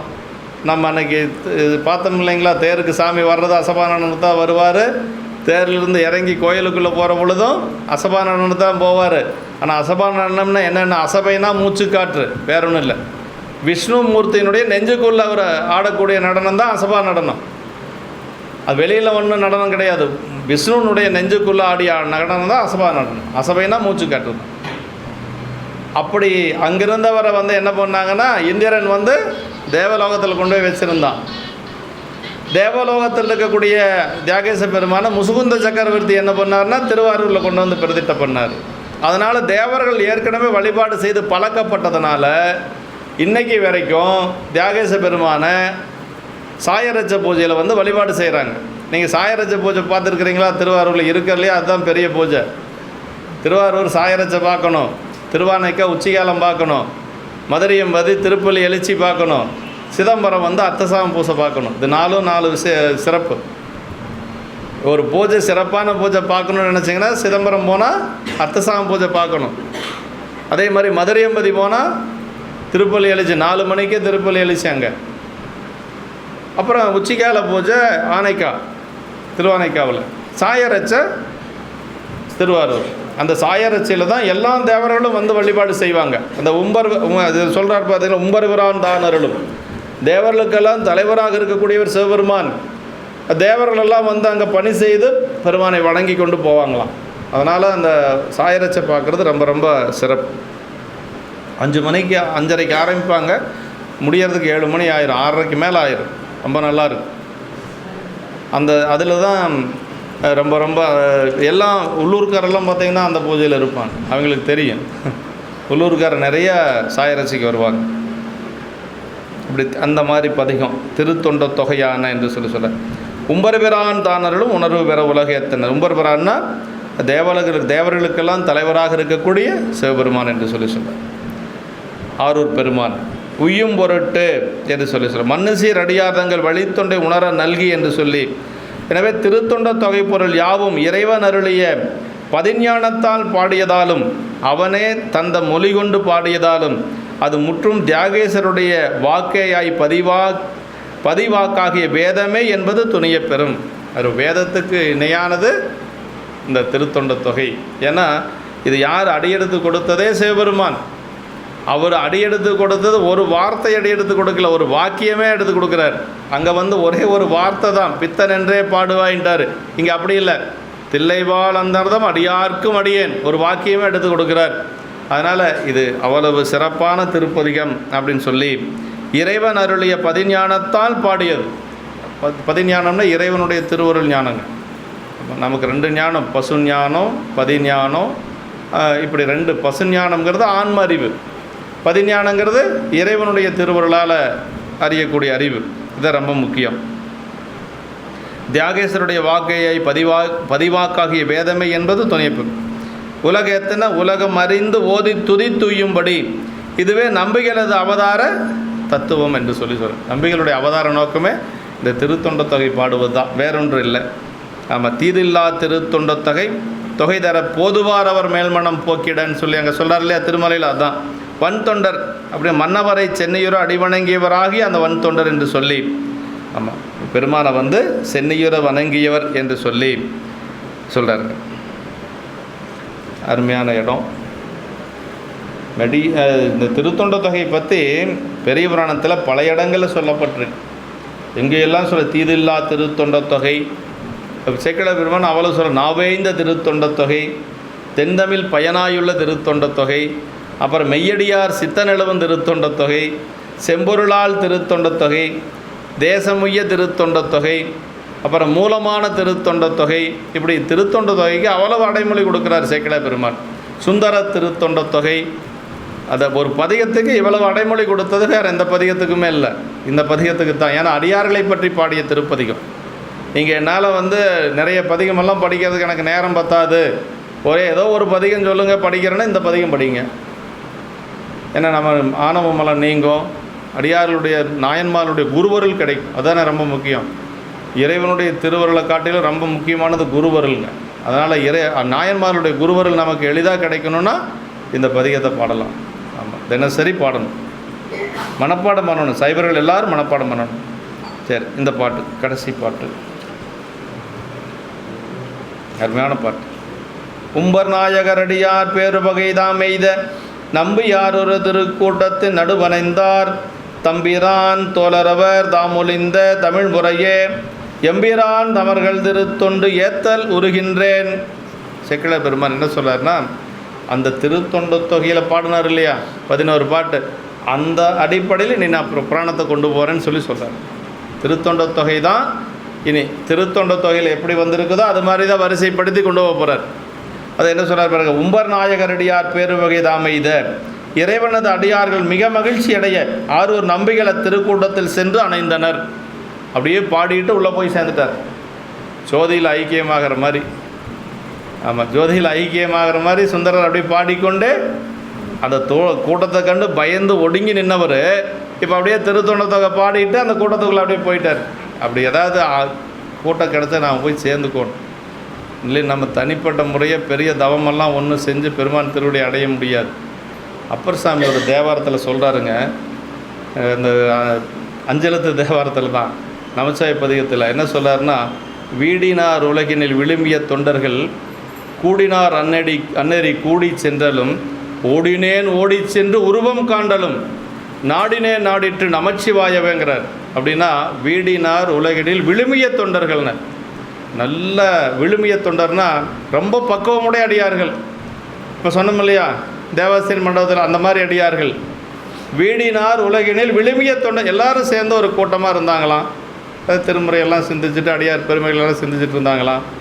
இவர் என்ன பண்ணாராம், வீடினார் உலகினில் விழுமிய தொண்டர்கள் ஓடினேன்,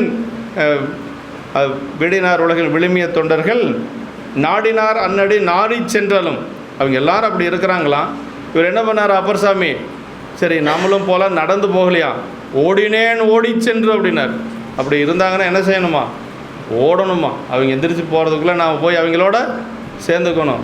ஓடினேன் ஓடி சென்று அப்படி போனால் என்ன கிடச்சிது அப்படின்னா சொல்கிறார் பாரு அப்பர் சாமி, உருவம் காண்டலும் அப்படின்னாரு. அங்கே அடியார் தான் இருக்கிறாங்க, ஆனால் யாருக்கு பார்த்தாராம் இவர், சாமியை பார்த்தாராம். அதுதான் ரொம்ப முக்கியம். அடியார்கள் கூட்டத்தில் யாரை பார்த்தாரு அப்பர் சாமி, சாமியை பார்த்துருக்கார். ஓடினேன் ஓடி சென்று உருவம் காண்டலும் அப்படின்னார். அதுதான் ரொம்ப முக்கியங்க. அடியார் கூட்டத்தில் யாரை பார்க்கலான்னா ஆண்டவனை பார்க்கலாம். கோயிலுக்குள்ளே போனால் ஆண்டவனை நீங்கள் பார்க்க முடியாது, பார்க்கலாம், பெருமான வழிபாடு செய்யலாம். ஆனால் உண்மையாக அந்த உருவம் எங்கே இருக்குன்னா அடியார்கள் இருக்கிற இடத்துல தான் இருக்கும். ஓடினேன் ஓடி சென்று உருவம் காண்டலும் நாடினேன் நாடிற்று நமச்சிவாயவே என்று சொல்லி அந்த நமச்சிவாய பதியில் சொற்றுணை வேதியன் பதிகத்தில் அப்பர் சாமி பாடுறார். அப்போ அடியார்கள்லாம் இருந்தால் எப்படி வரணும், நம்ம வேகமாக ஓடி வரணுமா. ஆமாம், 100 120 வரணும், நம்ம 40 50 எல்லாம் வரக்கூடாது அப்படின்னு அப்பர் சாமி சொல்கிறாரு. நம்மளா சொல்கிறோம். நமக்கு ஏதாவது ஒன்று சொல்கிறதுக்கு உரிமை இருக்குதுன்னு நினைக்கிறீங்களா? இல்லவே இல்லை. அவங்க என்ன சொன்னாங்களோ அதை மட்டும்தான் சொல்லணும். அதுக்கு மேலே ஒரு வார்த்தை சேர்த்து சொன்னால் அவ்வளோதான். நமக்கு சாமி எங்கேயாவது தூக்கி கொண்டு போய் போட்டுருவார். அவங்க பெரியவங்க சொன்னதை மட்டும்தான் நம்ம சொல்லணும். அதுக்கு மேலே எதுவுமே நம்ம சொல்லக்கூடாது. அவர் சொல்கிறார், வீடினார் உலகினில் விழுமிய தொண்டர்கள். விழுமிய தொண்டர்கள் ரொம்ப முக்கியங்க. நாடி ஓடினேன் ஓடி சென்று உருவம் காண்டலுங்கிறது எனக்கு ரொம்ப ரொம்ப பிடிச்ச ஒரு இடம்.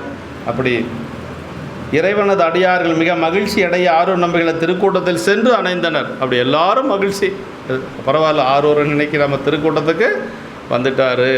அவங்க என்ன நினச்சிட்டு இருக்கிறாங்கன்னா, சரி அவர் சாமியினுடைய தோழருங்கிறனால நம்மளை மதிக்காத போயிட்டுருக்கிறாருன்னு அவங்க நினச்சிக்கிறாங்க. இவருடைய மனசு அவங்களுக்கு தெரியுமா என்ன? இவர் என்ன நினைக்கிறாரு, அங்கே போகிறதுக்கு நம்மளுக்கு தகுதி இல்லை, அவங்கெல்லாம் எவ்வளோ பெரிய அடியார்கள், அங்கே போய் நிற்க முடியுமா, நாம் புதியணி சாதனத்தவர் முன் போற்ற போது என்கிற நிலையில் அவர் போயிட்டுருக்கிறாரு. இப்போ உள்ளே போய் சேர்ந்தது அவங்களுக்கு எல்லாத்துக்கும் பெரிய மகிழ்ச்சி.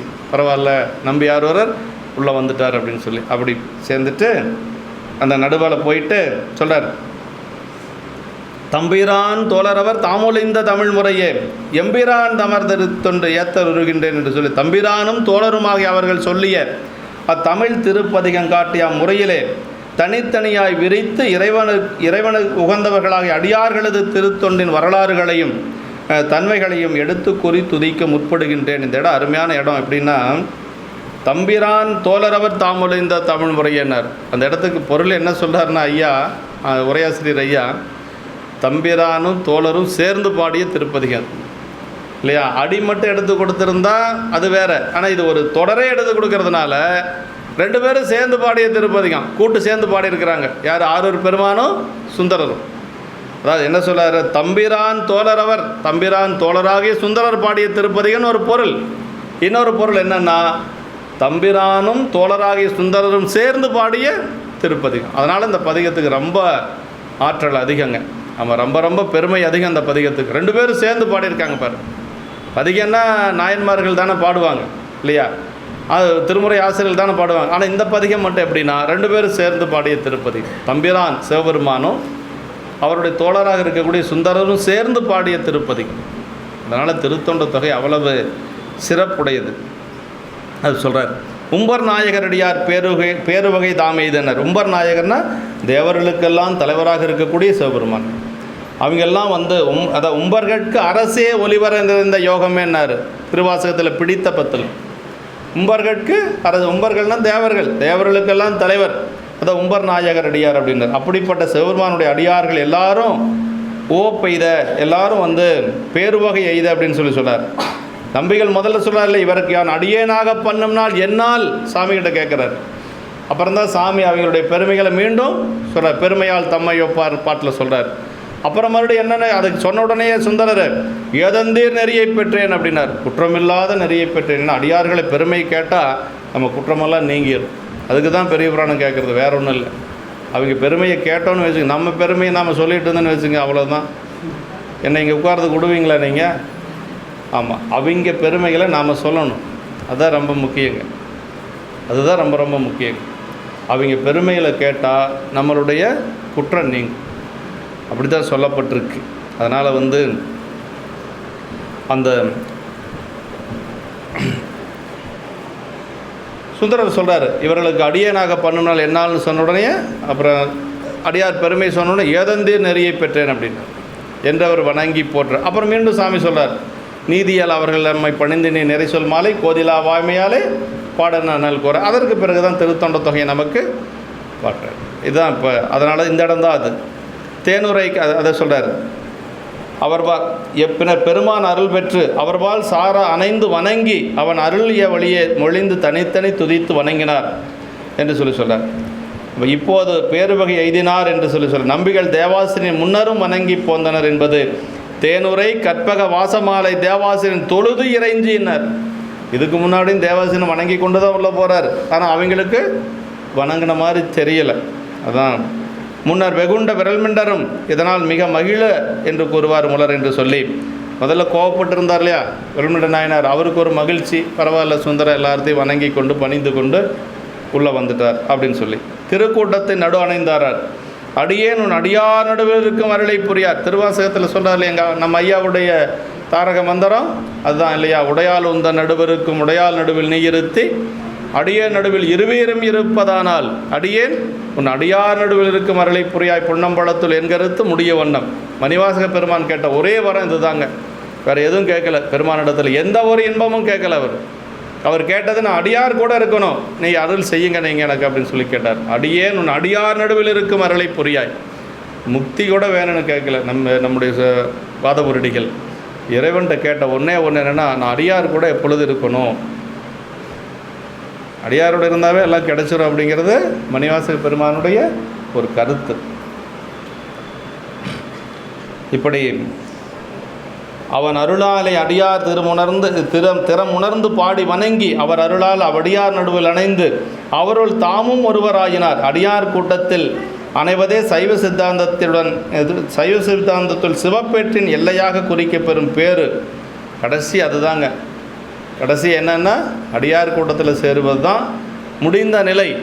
அணைந்தோர் தன்மை அப்படின்னு சொல்லி சொல்கிறோம் இல்லையா சைவ சித்தாந்தத்தில், அடைந்தோர் தன்மை சீவன் முக்தர்கள் இதெல்லாமே அந்த அடியார் திருக்கூட்டம் தான். அடியார் தான் கடைசி அங்கே தான் இருக்கணும் நம்ம. இதுவே சிவஞான போதம் 12ஆம் சூத்திரத்தில் பேசப்பெறுவது. தம்பிரான் தோழர் தாம் மொழிந்த தமிழ், தம்பிரானும் தோழரும் ஆகிய அவர்கள் சேர்ந்து மொழிந்த திருப்பதிகம் ரொம்ப முக்கியம். 2 பேரும் சேர்ந்து பாடிய ஒரு திருப்பதிகம். மற்றதெல்லாம் அடியார்கள் பாடிய திருப்பதிகம். இந்த ஒரு திருப்பதிகம் மட்டும் 2 பேரும் சேர்ந்து பாடிய திருப்பதிகம். அதான் கூட்டு போட்டு பாடியிருக்கிறாங்க பாருங்கள். இப்பதிகத்திலே தில்லைவாழ் அந்தமடியார்க்கு மடியன் என்று தொடர் தம்பிரானுடையதாதலாலும் இதனை ஓதும் உணர்வு அவன் அருளியது ஆதலாலும் இது இருவரும் அத்துவிதமாய் கலந்த நிலையில் மொழிந்த தமிழ். அத்துவிதம்னா பிரிக்க முடியாத அளவுக்கு 2 பேர் ஒன்றுக்குள்ளே ஒன்று கலந்துருக்கிறாங்க. இப்போ ஆரூர் பெருமானும் சுந்தரம் எப்படி இருக்கிறாங்க, அத்துவித கலப்புன்னு பேருங்க. பிரிக்க முடியாத கலப்பு. தன்னையும் பாலையும் சேர்த்திட்டா பிரிக்கவா முடியாது இல்லையா, அது மாதிரி. ஆமாம், அப்படி அத்துவித கலப்பு அப்படின்னு சொல்கிறது இதுதான். அப்படி ஒன்றுக்குள்ளே ஒன்று 2 பேரும் கலந்துருக்கிறாங்க. இச்சிறப்பு வேறு எந்த மொழிக்கும் இல்லாமையும் உணர்கின்றார். இந்த மாதிரி ஒரு சிறப்பு வேறு எந்த ஒரு மொழிக்கும் கிடையாது. இந்த பதிகம் அவ்வளவு சிறப்புடைய திருப்பதிகம். தமிழ் தம்பிரான் தோழர் உம்மை தொகை இதை இவ்வாறென்று தம்பிரான் தோழர் என்ற பெயர் பெற்ற நம்பிகள் என்று உரைத்தலும் என்று சொல்கிறார். தமிழ் முறை இது புராண அமைப்பில் ஆசிரியர் பின்பற்றி செல்லும் பகுப்பு என்று சொல்கிறாருங்க. தமிழ் முறையே என்று சொல்கிறார். இவ்வாறு தில்லைவாழ்ந்தார் சருக்கம் முதல் மன்னிய சீர் சருக்கம் வரை 11 சருக்கங்கள் இதெல்லாமே நம்பிகள் அந்த இடத்துல பாடுறார். 11 பாட்டு. இப்போ நமக்கு 11 சருக்கங்கள் அப்படிங்கிறது திருத்தொண்ட தொகையில் இருக்குது. அதுக்கு முன்னாடி ஒரு சருக்கம் திருமலை சருக்கம், அதுக்கு பின்னாடி ஒரு சருக்கம் வெள்ளானை சருக்கம். மொத்தம் பெரிய புராணத்தில் எத்தனை சருக்கம்னா 13 சருக்கம். திருத்தொண்ட தொகையில் 11 சருக்கம். 11 அந்த முதல் பாடலில் இருக்கக்கூடியது சருக்கத்துடைய பெயராக வரும். தில்லைவாழந்தனர் சருக்கம், இலைமலிந்த சருக்கம், மும்மையால் உலகாண்ட சருக்கம், திருநின்ற சருக்கம், வம்பராவரிவண்டு சருக்கம், வார்கொண்ட வனமுலையால் சருக்கம், பொய்யடிமை சருக்கம், அப்புறம் கரைகண்ட சருக்கம், கடல் சூழ்ந்த உலகலாம் சருக்கம், பத்தராய் பணிவார் சருக்கம், மண்ணிய சீர் சருக்கம். இப்படி 11 சருக்கம். அப்புறம் முன்னாடி இருக்கக்கூடியது திருமலை சருக்கம், கடைசியாக இருக்கக்கூடியது வெள்ளானை சருக்கம். மொத்தம் 13 சருக்கம் பெரிய புராணத்தில். ஞாபகம் வச்சுக்கோங்க. நம்ம ஆமாம். எம்பிரான் தமர்கள், தமவர் என்பது தமர் என்று சொல்லி பெருமானுடைய அடியார்களை தான் எம்பிரான் தமர் என்று சொல்லி சொல்கிறார். கருமிடற்று மறையவனார் தமராயும், தமர் அப்படின்னா நம்மால் அப்படின்னு சொல்லி அர்த்தங்க. அடியார், பெருமானுடைய அடியார்கள் தமர்கள் என்று சொல்லி சொல்லுவது வழக்கு. தமர், நம்மவர், நமர் அப்படிங்கிற மாதிரி. தத்தா நமர் என்று தடுத்து வீழ்ந்தான்னு சொல்கிறார் இல்லையா. நமர்னா நம்மளை மாதிரி அடியார் அப்படின்னு சொல்லி அர்த்தம். இப்படியெல்லாம் நமக்கு இதுகாரும் நமக்கு இந்த பகுதியில் முக்கியமாக ஒரு சில கற்பனைன்னு சொல்லி போட்டிருப்பார். ஒவ்வொரு உயிரும் தான் பிறவி எடுக்க நேர்ந்த கருமங்களை அனுபவித்து கழித்தல் வேண்டும் என்றும், மேலும் மேலும் வினைகள் சேரும்படி மனம் செல்லும் போது தடுத்து ஆட்கொள்ள வேண்டும் என்றும் இறைவனை வணங்கி வரம் பெறுதல் வேண்டும். இதுவே பகுதியில் சிறந்த கற்பனை என்று சொல்லி சொல்கிறார். அதே மாதிரி குழந்தைகளுக்கு தான் வழிபடு கடவுளின் பெயரை வைத்து வழங்குதல் சிறந்த பயன் தரும். நம்பிகள் திருவாரூர் திருமூலத்தான நாதரின் அடிப்பேர் வைத்து அழைக்க பெற்று குழந்தைகளுக்கு எப்பொழுதும் இறைவனுடைய பெயர் வைக்கணும், அப்படி இல்லைன்னா அடியாருடைய பெயர் வைக்கணும். தசு புசுனெல்லாம் பேர் வைக்கக்கூடாது. நம்மால் அப்படி தான் வைக்கிறாங்க. ஆமாம், என்னன்னே தெரிய மாட்டேங்குது. என்ன தமிழா, என் பேர் என்னன்னு கேட்டால் காதில் நுழையவே மாட்டேங்குது. நல்ல பேராக வைக்கணுங்க. சின்ன பிள்ளைகளுக்கு தெரியாது, நாம் தான் சொல்லிக் கொடுக்கணும். நாங்களும் பேர் வைக்கிற போது கொஞ்சம் கஷ்டப்பட்டு தான் வச்சோம், இருந்தாலும் வச்சுட்டோம்ல ஆரூரன் அப்படின்னு சொல்லிட்டு. அதனால் பேர் வைக்கிறத நல்ல பேராக வைக்கணுங்க. ஆமாம், சும்மா தசு புசுன்னு வச்சுட்டு மனம் முதலியவற்றிலே சடங்குகள் வேண்டியதில்லை என்பர். நம்பிகளை அதாவது திருமணத்துல எல்லாம் சடங்கு இப்படி தான் செய்யணுங்கிறாரு. நம்பிகளுடைய திருமணம், முதல்ல நடந்த திருமணத்தில் எல்லா சடங்கும் செய்கிறாங்க, முளைப்பாரியிலிருந்து எல்லாம் செய்கிறாங்க. சடங்குகள் எல்லாம் வேண்டியது தான் அப்படின்னு சொல்லியிருக்கார். தடுத்தாட்கொள்ளப்பட்ட நம்பிகள் பின்னரும் தவணறி வேண்டி பெற்றது உயிர்கள் உணர்ந்து கொள்ள வேண்டியது என்று சொல்லி திருவதிகை, திருக்கலுமலம் இதெல்லாம் கொஞ்சம் நான் தொகுத்து சொல்லிடுறேன். அடியார் சிறப்பும் வணக்கமும் மனித பிறவிக்கும் பேறு தருவன என்பது இப்பகுதியின் மட்டுமே அன்றி இப்புராணம் முழுமையிலும் போந்த சிறந்த தனி கற்பனை. அரணிலும் அடுத்த துணையாவார் அடியவர்களே. பெருமானுக்கு அடுத்து நமக்கு யார் துணை அப்படின்னா அடியார்கள் தான். அதனால் அடியார் வழிபாடு அப்படிங்கிறது மனசில் நம்ம என்றைக்கு பெரிய புராணத்தினுடைய ஒரு தத்துவமே என்னென்னா அடியார் வழிபாடு அப்படிங்கிறது தான். ஆண்டவன் வழிபாடு எல்லோரும் செய்வாங்க, ஆனால் அடியார் வழிபாடு செய்கிறது கொஞ்சம் மனசு பக்குவம் வேணும், இல்லைன்னா வராது. சாமி இருக்கார், சாமியை விடவா பெருசு அப்படின்னு சொல்லுவாங்க. ஆனால் சாமியை விடவே கொஞ்சம் பெருசுன்னு தான் சொல்லணும் நம்ம. ஏன்னா சாமியே என்ன சொல்கிறாரு, தங்கிட்ட இருக்கக்கூடிய தோழரை நீ அவங்களோட போய் சேர்ந்துக்குன்னு சொல்லாருன்னா என்ன அர்த்தம்? இப்போ அது கொஞ்சம் பெரிய இடம்னு தான் அர்த்தம். அதனால் அதை நடமாடும் கோயில் என்று சொல்லக்கூடிய அடியார்கள். இப்போ தடுத்தாட்கொண்ட புராணத்தில் நம்ம என்னவெல்லாம் பார்த்தோம் அப்படின்னா கொஞ்சம் தொகுத்து சொல்லல, ஒரு 10 நிமிஷத்தில் முடிச்சிடறேன் நான். திருமலை சிறப்பில் அங்கே பெருமான் சுந்தரமூர்த்தி சாமிகள் மலர் துண்டு செய்து கொண்டிருக்கிற பொழுது அந்த 2 பெண்களை பார்க்கிறார். அப்படி 2 பெண்கள் கமலினி அணிந்தது என்று சொல்லக்கூடிய அவர்கள் மலர் பறித்து கொண்டிருக்கிறார்கள். அப்படி இவரும் மலர் பறிக்க செல்லுகின்ற பொழுது அவங்களை இப்படி திரும்பி பார்த்துடுறார். திரும்பி பார்த்தது சாமிக்கு தெரிஞ்சு போயிடுது. அவ்வளோதான். ஏன் பார்த்தார் அப்படிங்கிறது இப்போ பல முறை சொல்லிட்டோம். மாதவம் செய்த தென்திசை வாழ்ந்திட தீதில்லா திருத்தொண்ட தொகை தர போதுவாரவர் மேல்மனம் போக்கிட. போக்கிடன்னா என்ன அர்த்தம்? இவர் பார்க்குறாருலே பார்க்குற மாதிரி செய்கிறாரு சாமி, இல்லைங்களா? எனக்கு மேலே இருக்கிற ஒருத்தர் கீழே அனுப்புறதுக்கு காரணம் வேணும்ல. சுந்தரா நீ மண்ணுலகத்தில் போய் பிறந்துரு அப்படின்னா அவர் கேட்பாரா? ஏன் சாமி நான் போகிறேன் பாருல, என்ன தப்பு பண்ணேன், நான் ஏன் கீழே போகணும்? உங்கள் திருவடியில் இருக்கிற நான் எதுக்கு கீழே போகிறேன்? கீழே போய் நான் பாடு படணுமா அப்படின்னு கேட்பாரா இல்லையா? அதனால் நீ அந்த பெண்களை பார்த்துட்ட, அதனால் கீழே போ. இப்போ அதான் போய் எப்பொழுதும் போல் மலர் பறித்து கொண்டு பெருமான்ட்டு போய் நிற்கிறாரு. சாமி சொல்கிறார், அம்மெல்லியலாருடன் நீ அது என்ன சொல்கிறாருன்னா மாதர்வால் மனம் போக்கினேன். என்னமோ இவர் திட்டமிட்டு அந்த 2 பிள்ளைகளும் பூ பறிச்சுட்டு இருப்பாங்க, அவங்கள போய் பார்க்கலான்ட்டு இவர் போன மாதிரி சாமி சொல்கிறார் பாருங்க, மாதர்பால் மனம் போக்கினை மெல்லியலாருடன் காதல் இன்பம் கலந்து அணைவாய் அப்படின்ட்டார். சரி சொல்லிட்டாரு சாமி, என்னடா பண்ணுறது, பரவாயில்ல 2 பேரும் நல்லா தானே இருக்கிறாங்க, தேவலோக பெண்கள் இல்லையா, கமலினி அணிந்ததை, பரவாயில்ல அப்படி கீழே போய் செட்டில் ஆகிடலாம், நல்லா சுந்தரர் நினைக்கல.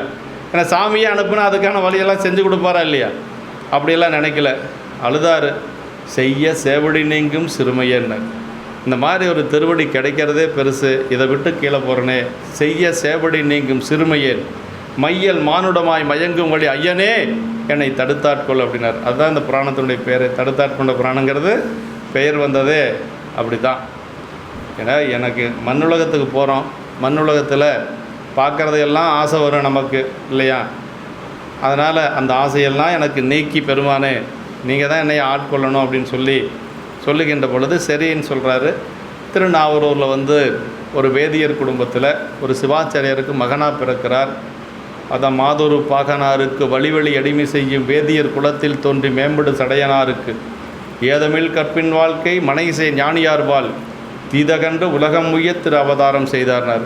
சிவபெருமானுக்கு பூசை செய்யக்கூடிய ஒரு வேதியர் குடும்பம், நல்ல ஒரு சிவாச்சாரியார் குடும்பம். சடையனார் அவர் பெருமானுக்கு தொண்டு செய்யக்கூடியவர். கற்பிலே சிறந்த ஒரு பெண் இசைஞானியார், அவருக்கு மனைவி. இவங்க 2 பேர்த்துக்கு மகனாக பிறக்கிறார். அப்படி பிறந்து நல்லா வளர்ந்து வருகின்ற பொழுது நல்ல அழகு, சுந்தரர் கொள்ளை அழகு, சுந்தரம்னாவே அழகு தானே. அப்படி அழகான அந்த குழந்தை தேர் உருட்டி விளையாடிட்டு இருக்குது தெருவில். தேர் உருட்டி விளையாடிட்டு இருக்கிற பொழுது அந்த அரசர் பார்க்குறார். நரசிங்க முனையர்னு பேர் அவருக்கு. அந்த அரசர் பார்த்து, இந்த குழந்தை இவ்வளவு அழகாக இருக்குது, நம்மளுக்கு வேறு குழந்தை இல்லையே. அதனால் சடையர் நாயர்கிட்ட போய் கேட்குறாரு, உங்கள் குழந்தைய நான் எடுத்து நாங்கள் வளர்த்துறோம், அரண்மனையில் வளர்த்துறோம் அப்படின்னு சொல்லி கேட்குறாரு. அவரும் சரி அரசர் கேட்குறாரு, பரவாயில்ல ஒரு ஆசையை வளர்த்துட்டுமே என்று சொல்லி கொடுத்துட்றார்.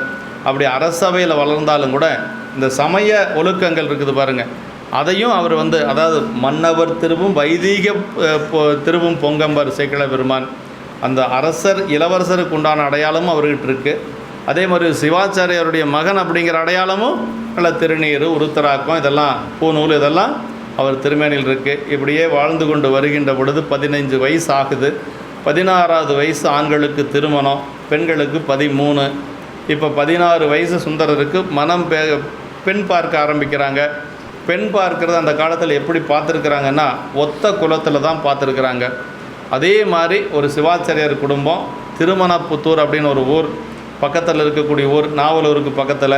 அங்கே போய் சடங்கவி சிவாச்சாரியார் அப்படின்னு ஒரு சிவாச்சாரியார் இருக்கிறார். அவருடைய மகள், அவருக்கு ஒரே மகள், அந்த மகளை திருமணம் பேசி முடிக்கிறாங்க. திருமணம் பேசி முடித்து திருமணம் எப்பொழுதும் மகளுடைய இல்லத்தில் தான் நடக்கணும். பெண் எந்த காரணத்தை கொண்டு திருமணத்துக்கு முன்னாடி மகன் வீட்டுக்கு வரக்கூடாது. கல்யாணத்துக்கு முன்னாடி நல்ல நாள் பார்த்து வீட்டுக்கு கூட்டிகிட்டு வரதெல்லாம் கணக்கில் வராது. கல்யாணம் ஆனதுக்கு பிறகு அவள் வர்றது தான் கணக்கு. அதனால் திருமணத்துக்கு முன்னாடி பெண் மணமகன் வீட்டுக்கு போகிறது முறை அல்ல. இப்போ சுந்தரர் தான் மணமகள் வீட்டுக்கு திருமணப்புத்தூருக்கு போகிறார். அப்படி திருமண எழுச்சியோடு போகிறாங்க. அப்படி எழுச்சியோடு செல்லுகின்ற பொழுது அப்படியே அவர் ஒரு யோக புறவி என்று சொல்லக்கூடிய குதிரையில் போகிறார். அப்படி குதிரையில் செல்லுகின்ற பொழுது அங்கே இருக்கக்கூடிய பெண்களெல்லாம் பார்க்குறாங்க. அவங்கெல்லாம் நினைக்கிறாங்களாம், நமக்கு இந்த 2 கண் பத்தலை பாரு, நமக்கு 2 கண்ணு தான் கொடுத்துருக்கிறார் பெருமான், இவனை பார்க்குறதுக்கு எண்ணில்லாத கண்கள் வேண்டாம், 1000 கண் இருந்தாலும் போதாது, அவ்வளோ அழகாக இருக்கார் சுந்தரர். எல்லாம் பேசிக்கிறாங்களாம். கண்கள் எண்ணில்லாதன வேண்டும் காளையை காண என்பார், பெண்களில் உயர நோற்றால் சடங்கவி பேதை என்பார், மண்களி கூற வந்த மனம் கண்டு வாழ்ந்தோம் என்பார், பண்களில் இனிய கீதம் பாடுவார் ஆடுவார்கள் என்று சொல்லி இவனை பார்க்குறதுக்கு 2 கண் போதாது, எண்ணில்லாத கண் வேணுங்கிறாங்க. எல்லாத்த விட புண்ணியம் செஞ்சவ இந்த சடங்கவியாருடைய மகள் தான் அப்படின்னு சொல்லி எல்லாரும் பேசிக்கிறாங்க. அப்படியெல்லாம் அந்த பெண்கள் பேசி கொண்டு இருக்கிற பொழுது காலையில் அந்த குதிரை அப்படியே வருது. அப்படி வருகின்ற பொழுது அந்த பெண்கள் வரிசையில் மெதுவாக போச்சு அப்படின்னு சொல்கிறார். எல்லோரும் பார்க்கணுமா அவருடைய அழகை இன்னும் நல்லா ரசித்து பார்க்கணுமா. அதான் சொல்லார், தாண்டிய பரியும் நம்பால் தகுதியில் நடந்தது என்றார் அப்படிம்பார் சேக்கிழ பெருமான். அப்படி குதிச்சு போன குதிரை பெண்கள் பகுதிக்கு போய் மெதுவாக போச்சான். அப்புறம் சூரியன் பார்த்தானா, எப்போவும் கிளம்புறத விட கொஞ்சம் நேரமே கிளம்பி அவருடைய அழகை பார்க்கறதுக்காக சூரியனும் போட்டி போட்டு வந்தானா. ஆமாம், தேமரு தொடையல் மார்பன் திருமண கோலம் காண காமுறு மனத்தான் போல கதிரவன் உதயம் செய்தான் அப்படின்னாரு. எல்லாம் அப்படி ஒரு மனக்கோலத்தோடு போகிறார். மணவரையில் போய் உட்கார்றார். மணவரையில் உட்கார்ந்து பெண் வர்றதுக்கு கொஞ்சம் நேரம் ஆகும். இல்லை, பொண்ணு வந்து சரியான நேரத்துக்கு தானே வரும். இவருக்கு சடங்குகள் எல்லாம் செய்கிறாங்க. சிவாச்சாரியர்கள் எல்லாம் அப்படியே நிரம்ப இருக்கிறாங்க. ஒரு பெரியவர் வர்றார், கையில் கோலோடு வர்றார். கோலோடு வந்து அவரை பார்க்குறதுக்கு எப்படி இருக்குதுன்னா, மொய்த்து வளர் பேரழகு மூத்த வடிவோ அப்படின்னா அழகுக்கு வயசான எப்படி இருக்குன்னா அது மாதிரி இருக்குமா. அந்த மாதிரி ஒரு வயதானவர், அவளை பார்த்தா அப்படியே அவரை விரும்ப எல்லாத்துக்கும் பிடிக்கும். அந்த மாதிரி ஒரு கோலம், அதாவது வயசானா அந்த அழகு அது ஒரு தனிங்க. வாரியார் சாமி சொல்வார், அதாவது வயசானா ஒரு அழகு உண்டு. நம்ம வீட்டில் இருக்கிறதெல்லாம் அப்படின்னா அதை வாரியார் சாமி சொல்லுவார், அதெல்லாம் வந்து வெம்பி போனது அப்படின்னு சொல்லுவார். ஆமாம், அது மாதிரி இந்த சாமி எப்படி இருக்காருன்னா அப்படி வயதான அழகுக்கு வயசான எப்படி இருக்குது அப்படின்னா அப்படி இருப்பார். அந்த மாதிரி வந்து நேரம் நிற்கிறார். வருகின்ற பொழுது அந்த சிவாச்சாரியெல்லாம் அவரை வரவேற்கிறாங்க. எப்படி வரவேற்கிறாங்கன்னா, நன்றுமுது நல்வரவு நங்கள் தவம் அப்படின்னா, நாங்கள் பெரிய தவம் செஞ்சுருக்கோணும் சாமி, நீங்கள் இங்கே எழுந்தருள் செஞ்சதுக்கு அப்படின்னு சொல்கிறாங்க. அப்படியே அவர் மேடைக்கு முன்னாடி போய் நிற்கிறார். பெரியவர் போய் அப்படி கையில் கோலோடு போய் நிற்கிறார். அப்படி நின்ன உடனே எல்லாத்துக்கும் சத்தம் போட்டு சொல்கிறார், ஒரு மிடுக்காக பேசுகிறார், ஆவது கேள்வின் மறையோர், நான் சொல்கிறது எல்லோரும் கேளுங்க. கூட்டம் போகிறான், இவர் பக்கம் திரும்பிடுச்சு. கல்யாணத்துக்கு வந்த கூட்டம் போகிறான், யாரோ ஒரு பெரியவர் சத்தம் போட்டு பேசுகிறாரு. அப்படி ஆவது கேள்வின் மறையோர் என் நாவல் நகர் ஊரான் என் அடியான் அப்படின்னார். இது நான் மொழிவது என்றான் அப்படின்னார். நான் சொல்கிறேன், இவன் வந்து என்னுடைய அடிமை அப்படின்னு சொல்கிறார். அப்படி சொன்ன உடனே அந்த எல்லாத்துக்கும் ஒரு ஆச்சரியம். சுந்தரருக்கு கொஞ்சம் சிரிப்பு வந்துடுது. சின்ன வயசு தானே, முகம் நோக்கி நக்கான். அப்படி நக்கான்னு ரொம்ப நக்கலாக சிரிக்கிறார் சுந்தரர். ஒரு அந்தனர் இன்னொரு அந்தனருக்கு அடிமையாதல் பேச இன்று உன்னை கேட்டோன் பித்தனோ மறையோன் அப்படின்னார். இந்த பெரியவருக்கு பைத்தியம் முடிஞ்சிருச்சு. ஒரு அந்தனர் இன்னொரு அந்தனருக்கு எங்காச்சும் அடிமைன்னு கேள்விப்பட்டிருக்கிறீங்களா? உலகத்தில் இல்லாத ஒரு வழக்கு இவர் கொண்டு வந்திருக்கிறார் அப்படின்னு சொல்லி சுந்தரர் அப்படி ஒரு வேகமாக பேசுகிறார். அப்படி பேசுகின்ற பொழுது முகத்தை பார்த்து சிரிக்கிறாரு. அப்புறம் சாமி வந்து இப்போ வாடா போடான்னு பேச ஆரம்பிச்சார். ஏடா சிரிக்கிற அப்படி, ஏடா அப்படின்னு, ஏடாங்கிறதே வரும் பெரிய புராணத்துக்கு. ஏடா சிரிக்கிற அப்படின்னு சொல்லிட்டு நீ என்னோட அடிமை தான் அப்படின்னு சொல்கிறார். அப்போ தான் எல்லோரும் வந்து அடிமைங்கிறதுக்கு என்ன இருக்குது அப்படின்னு சொல்லுகின்ற பொழுது, எங்கிட்ட அவருடைய தாத்தா எழுதி கொடுத்த ஆவணம் இருக்குது அப்படின்னு சொல்கிறார். அந்த ஆவணத்தை வந்து காட்ட சொல்கிறாங்க. அவர் வந்து அந்த ஆவணத்தை கையில் வச்சிருக்கிறார். சுந்தரர் ஓடி போய் வேகமாக துரத்தி பிடிச்சி அந்த ஆவணத்தை வாங்கி கிழிச்சிட்றார். அப்படி கிழித்த உடனேயே அவர் கொஞ்சம் முறையிடுறாரு, இப்படி இவன் செஞ்சுட்டான் அப்படின்னு சொல்லி. சரி, வேறு என்ன செய்கிறது அப்படின்னா, இது வந்து படியோலை தான், ஜெராக்ஸ் தான், என்கிட்ட ஒரிஜினல் நான் அங்கே வச்சுருக்கிறேன் அப்படின்னு சொல்கிறார். அப்போ வந்து எல்லோரும் என்ன செய்கிறாங்கன்னா, சரி அந்த ஒரிஜினல் கொண்டு வான்னு சொல்லி கேட்குற பொழுது, இங்கே இந்த சபையில் நான் கொடுக்க மாட்டேன், வெண்ணெய்நல்லூருக்கு வாங்க, அங்கே நல்ல நண்புல மறையோர், நல்ல மறையோர்கள் அங்கே இருக்கிறாங்க, அந்த சபையில் நான் கொடுக்குறேன் அப்படின்னு காட்டுறேன்னு சொல்கிறார். எல்லோரும் வெண்ணெய்நல்லூர் வராங்க. சாமியும் வராரு பாருங்கள். எங்கேருந்து எங்கே நடந்து வரார் பாருங்கள். திருமணப்புத்தூர்லேருந்து வெண்ணெய்நல்லூர் சாமி நடந்தே வரார். ஆமாம், அப்படி நடந்து வருகின்ற பொழுது எல்லோரும் கூட வர்றாங்க. அந்த சபையில் விசாரணை நடக்குது. அப்போ வந்து அந்த ஒரிஜினல் மூல ஓலையை காட்டுறார். அப்போவும் நம்பி வந்து கேட்குறாரு, உனக்கு ஓலையெல்லாம் பார்க்க தெரியாது, ஓலைகான பாலையோ பணி செய்ய பாலைனர், இன்னைக்கு உனக்கு பணி செய்கிறதுக்கு தான் உனக்கு தகுதி இருக்குது, நீ யார் அடிமை, அதனால் பணி செய்யணும் அப்படின்னு சொல்கிறார். சுந்தரர் என்னென்னா, இந்த மாதிரி ஒரு வழக்குன்னு சொன்ன உடனே அந்த வழக்கை முடித்து அதற்கு பிறகு தான் நான் வதுவை செய்வேன் அப்படிங்கிற ஒரு சத்தியமான ஒரு இதுங்க. அப்படி ஒரு வழக்கு பெரியவர் சொன்னார்னா அதை முடிச்சுட்டு அப்புறம் நான் திருமணம் செஞ்சுக்கிறேன் அப்படின்னு சொல்கிறார். அப்புறம் தான் அது காட்டுகின்ற பொழுது பெரியவங்கிட்ட காட்டுறார். அதில் வந்து அந்த கையெழுத்தெல்லாம் பார்க்குறாங்க. நானும் என் மரபு வழி வருவோரும் வழி மரபிலே வருகின்றவர்களும் வெண்ணெய்நல்லூர் பித்தனுக்கு அடிமை என்று சொல்லி அடிமை சாசனம் எழுதியிருக்குது. அவங்க தாத்தா கையெழுத்து போட்டிருக்கிறார். அந்த கையெழுத்தெல்லாம் காட்டுறாங்க. அதற்கு பிறகு அவங்க என்ன சொல்கிறாங்கன்னா, உங்களுடைய வீடு எங்கே இருக்குது, வெண்ணெய்நல்லூர்னு சொல்கிறீங்க, நாங்கள்லாம் வெண்ணெய்நல்லூர் தானே, பக்கம் தானே, உங்கள் வீடு எங்கே இருக்குது, நாங்கள் உங்களை பார்த்தது இல்லையே அப்படின்னு சொல்லி, சரி வீட்டை காட்டுறவான்னு சொல்லி கூட்டிகிட்டு போகிறார். அப்படி கூட்டிகிட்டு போனவர் நேராக கோயிலுக்குள்ளே போய் பூந்தார். என்னடா வீட்டை காட்டுறன்னு வந்தார், இந்த ஆள் கோயிலுக்குள்ளே போய் பூந்துட்டாரு அப்படின்னு எல்லாரும் ஆச்சரியமாக பார்த்தாங்க. சுந்தரர் நம்ம சாமியினுடைய கோயிலுக்குள்ளே போகிறாரு, இவர் யாராக இருக்கும் அப்படின்ட்டு சுந்தரர் மட்டும் உள்ளே போகிறார். உள்ளே போன உடனேயே அங்கே போன உடனே சாமி மறைஞ்சிட்றார். சாமி மறைஞ்சிட்டு ஒரு அசரீரியாக சொல்கிறார், முன்பு நீ நமக்கு தொண்டன், முன்னிய வேட்கை கூற பின்பு நம் ஏவலாலே பிறந்தனை மண்ணின் மீது என்று சொல்லி சொன்ன உடனே சுந்தரருக்கு ஞாபகம் வந்துடுது. போன பிறப்பில் நாம் சாமிக்கு அடிமையாக இருந்திருக்கிறோம், இப்போ நம்மளை ஆட்கொள்ளுவதற்காக இறைவன் அப்படி வந்திருக்கிறார் அப்படின்னு சொல்லி அவர் ஈன்றான் கணைப்பு கேட்ட கன்று போல் கதறி நம்பி அப்படியே காலில் விழுந்து பெருமான் திருவடியில் விழுந்து அப்படியே வணங்குறார். அதை ஒரு தாய்ப்பசுவனுடைய ஓசை கேட்ட கன்று போல சுந்தரர் மகிழ்ச்சி அடைகிறார். அப்போ தான் சாமி என்ன கேட்குறார் அப்படின்னா, சுந்தரா, எனக்கு நீ நீ வன்மை பேசிட வன் தொண்டன் என்னும் நாமம் பெற்றனை. சுந்தரருக்கு கைலாயத்தில் பேர் ஆளாள சுந்தரர், அப்பா அம்மா வச்ச பேர் நம்பி ஆரூரர், சாமி கொடுக்குற பேர் வன் தொண்டன். ஏன்னா எது பேசுனதுனால வன் தொண்டன். நீ வன்மை பேசிட வன் தொண்டன் என்னும் நாமம் பெற்றனை. நமக்கும் அன்பின் பெருகிய சிறப்பின் மேற்கு அச்சனை பாட்டேயாகும்.